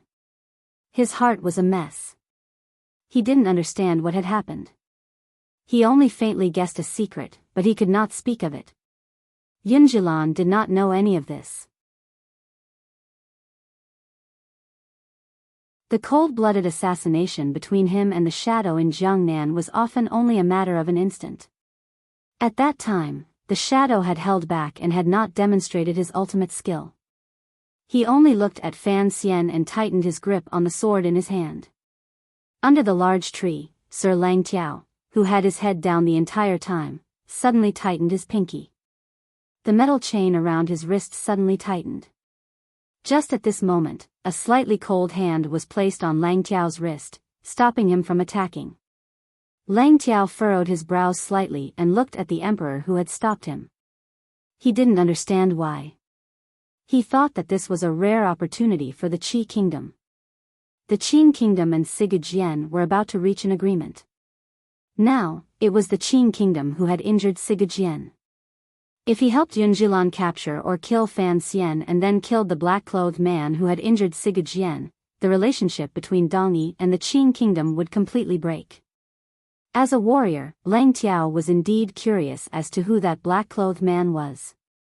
Was he truly the legendary foremost assassin in the world, the shadow of the Overwatch Council? Was this assassin truly so powerful that he could injure Sigurd? The little emperor smiled slightly and looked at the tense scene by the stone steps. In a quiet voice, she said, "Believe me, they won't be able to fight. Since it is so, why should we be the bad guys?" The atmosphere made it so that the people involved did not have the little emperor's judgment. Faced with the overlapping sword intense of 7 9th-level aces, even Fan Xian began to find it difficult to breathe. The cold sweat that had just dried not long ago began to trickle down his back again. He couldn't help but shiver. The sword hut was indeed a strange place. There were so many 9th-level aces. If the Qin kingdom could not reach an agreement with Dongyi and actually sent troops to attack, the leading generals would probably always have to face attacks in the dark. The sword intent spread out for a moment. Fan Xian knew that if they actually fought, it would be difficult for him to leave alive. Suddenly, the corners of his lips twitched. Smiling, he raised his head and swept his gaze across Yunjilan's iron-like shoulders. Looking at Sigurd below the stone steps, he said, "Do you really want outsiders to interfere in your own affairs?" When these words fell into different people's ears, they had completely different meanings. Yunjilan thought Fan Xian was talking about the northern Qi people. Coldly, he said, "The disciples of the sword hut are enough. We don't need the help of our friends in the north." Under the tree, Lang Tiao smiled slightly and said, "If Sir Fan Jr. survives, I will personally challenge you." Fan Xian paid no attention to the words of these two aces. He only stared fixedly at Sigurd below the stone steps. Only Sigurd understood the true meaning of his words. This was a battle between two brothers. Did they really need outsiders to interfere? Earlier, when the shadow had used the thunderous strike, Fan Xian had been behind the wheelchair. However, he had only taken the little emperor away and had not attacked together with the shadow. Fan Xian had not interfered. Could a disciple of the sword hut interfere in the grievances between you two brothers? Fan Xian was gambling on Sigurd pride and wildness. He was gambling that Sigurd had left the shadow alive earlier and would certainly have follow-up plans. Since this was so, how could Sigurd watch as his disciples ruined his grand plan for the sake of revenge? Sigurd raised his eyelids slightly and smiled. He sighed with some regret. It was as if he was regretful that Fan Xian had guessed his thoughts and was unable to see Fan Xian's true abilities. This great grandmaster glanced with disgust at the disciples kneeling beside him and scolded in a raspy voice, "I'm not dead. Why are you in such a hurry to mourn?" Strangely enough, as he scolded like this, the disciples beside him became happy and quickly stood up. Immediately after, Sigurd raised his left arm and glanced at 13th Wang. 13th Wang was familiar with this action. When he had descended Dong Mountain, he had carried it like this. After returning to Dongyi, he had still carried it like this. Thus, he naturally crouched down. Sigurd leaned against his young disciple's wide and sturdy back and twisted his head comfortably. Return to the sword hut. 13th Wang made a muffled sound of agreement. He then stood up with his skinny teacher on his back and walked out of the sword hut. However, his body was already in terrible condition. A few of his brothers beside him quickly supported him and left with him. Just like this, Sigurd left without saying anything. He only left behind a ground of astonishment and eyes. Fan Xian looked at Yun Jilan, who was close at hand, and said, Master Yun, you've already disobeyed the sword saint a few times. Do you want to do it again? Yun Jilan was silent for a long time. He glanced at the shadow at the bottom of the stone steps and said, Actually, I also want to carry teacher. However, I have too many things to carry. There are some things that you don't need to carry. Fan Xian's expression did not change. He smiled slightly and said, Because you can't carry it. Not only will it crush you, but it will also shatter the things you want to carry. Wouldn't that be a great sorrow? Yun Jilan thought deeply for a long time. He then looked seriously at the blood and bodies in the manor, particularly the body of the master of the city to the side of the stone steps. A moment later, his expression calmed. He knew that his thoughts had, in the end, all come to nothing. He didn't know what kind of magic Sir Fan Jr. had used to not only have his teacher act and kill the entire manor of the master of the city, but even after he was injured, he didn't have any desire to kill the Qing people. In the end, it was this first disciple of the sword hut who did not understand Sigurd. No one in this world could persuade or tempt Sigurd to do anything. This great grandmaster did whatever he wanted to do. All of this was just his own thoughts. The sword hut withdrew from the manor. Only the northern Qi people, Fan Xian, and the shadow were left. Lang Tiao placed his hands behind his back and walked out from under the tree. Looking at Fan Xian, he smiled slightly and said, Sir Fan Jr. is indeed skilled. With just one sentence, you were able to force the sword hut to not attack. However, I am not a dongy person. Today's opportunity is rare. Do you want to spar? One cannot be shameless to such an extent. Fan Xian had just escaped the danger of the sword intent. His entire body relaxed from exhaustion. Sitting on the stone steps beside the shadow, he didn't even raise his head. With a smile, he said, This is a sentence your emperor gave me today. I'll give it back to you. Sir Fan Jr., I don't know who is more shameless in this world. The curved knife and golden chain behind Lang Tiao's back rattled slightly in the wind. Paired with his steady voice, it was even more beautiful. Your sister is a disciple of Tianyi Dao and has received orders from my teacher to control the affairs of Qing Mountain. Although sister disciple Fan has returned to the Qing kingdom, the teachings of the sect still exist. Even if you don't remember old friendships, you still have to remember the righteousness of the sect. Last year, in late autumn, the Qing Mountain disciples suffered heavy casualties in Shiliang Road. Do you think I would let this go? So, you also know she died in Shiliang Road. Fan Xian raised his head. Two beams of cold light shot out. Don't say there is anything wrong with Imperial Advisor Ku He's orders. Even if my sister takes over Haitang's control of Tianyi Dao in the future, if Tianyi Dao still dares to mess around in the Qing kingdom, I will still continue to kill. After these words were said, there was a clamor under the tree. Lang Tiao's brows also furrowed.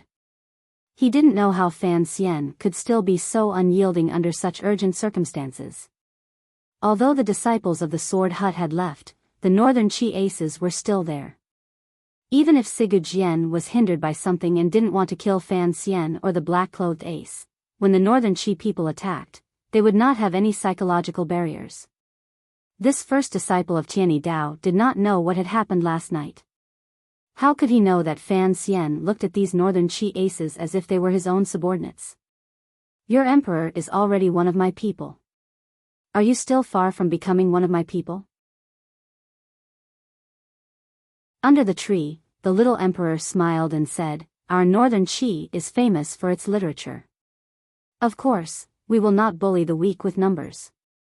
Sir Lang Tiao, let's go. After these words were said, it was Fan Xian who furrowed his brows. He looked at the little emperor and suddenly said, "Can you come over for a moment?" It was extremely rude to speak to His Majesty the Emperor in such a tone. However, what shocked the Northern Qi people was that the Emperor was not angry. He only smiled slightly and said, "What business does Minister Fan have? Let's talk after you've rested." Fan Xian saw clearly the coldness and slight anger between the little emperor's brows. He knew that she was, after all, an emperor. In front of her officials, she was terrified of making a mistake. His words earlier had indeed crossed the line. He couldn't help smiling self-mockingly and said, "Your Majesty, I have something important to report." The little emperor was silent for a long time. No one knew what kind of struggle she was going through in her heart. Today, she had seen too many profound things that had nothing to do with power. Her state of mind had been greatly shaken. Looking at Fan Xian's expression, she thought of the even greater shock her state of mind had suffered last night. After a long time, the little emperor coldly said, "All of you go out. I have something to say to Minister Fan." After these words were said, there was another clamor, particularly Lang Tiao, who turned his head in shock to look at his emperor. He didn't know what the situation was. A few days ago, the emperor had made up his mind to join hands with Yun Jilan's faction of the Sword Hut to kill Fan Xian in Dongyi. Yesterday, everyone had seen Fan Xian take the emperor into the Sword Hut. The hatred between the two sides should be irreconcilable. Looking at their expressions as they spoke, it was completely different from what everyone had imagined. Friar He, who had been standing by the little emperor's side the entire time, was also shocked. He glanced at Lang Tiao suspiciously and waited for him to speak. Lang Tiao took 2 deep breaths and waved his hand, leading everyone out of the manor. Regardless of whether or not he was worried that Fan Xian would harm the emperor, since the emperor had issued an edict, as officials, they could only act according to the edict. The manner of the master of the city once again recovered its calm. Fan Xian stood and walked to the little emperor's side. Looking at her calmly, he suddenly opened his mouth and said, "The things you heard at the end today, don't tell anyone. Otherwise, I will also tell everyone what I know." The little emperor's expression changed slightly. A cold light flashed through her eyes. She had not thought that Fan Xian would guess her thoughts so quickly or that he would use her secret to threaten her. The head of the 6th Bureau of the Overwatch Council was Siga Jian's younger brother. This matter could be used to great effect. It could even shake the foundations of the Qing court and create an irreconcilable conflict between the Qing Emperor and the Overwatch Council. Northern Qi's brocade guard was not just for show. A long time ago, the little emperor had learned from Wei Hua that the Qing Emperor had always believed that the assassination in the Hanging Temple was done by Siga Jian's unknown younger brother. The little emperor took a deep breath. This secret was too important for Northern Qi. To be able to throw the Qing kingdom into chaos, it could, without question, turn Northern Qi around. However, Fan Xian held a secret that was enough to topple all of Northern Qi. Her expression changed for a long time. In the end, she quietly said, "I understand." Outside the manor, the expressions of Lang Tiao and the others changed endlessly. They had never thought that after they had been so anxious all night outside the Sword Hut and constantly worried about the emperor's safety, in the end, the emperor and Fan Xian seemed to be having a very good conversation. Lang Tiao's pupils suddenly constricted. "Send an order back to the Qing kingdom to have Mu Peng rush back." To the side, Friar He's expression changed slightly. Lowering his voice, he said, "Do you suspect that Fan Xian has poisoned the emperor?" Fan Xian is a master of poisons. If he hadn't been poisoned, how could he have so easily let the emperor leave? Why did the emperor agree to stay and have a secret talk with him just now? Lang Tiao's eyes were filled with anger. Enunciating each word coldly, he said, "Fan Xian is as poisonous as a snake or scorpion. He cannot be underestimated." Lang Tiao's intelligent reaction could not be said to be slow. However, he had no idea that Mu Peng had long been locked up by Fan Xian in the 7th Bureau of the Overwatch Council. He also did not know that Fan Xian had indeed poisoned the little emperor. However, it was not a poison that would kill.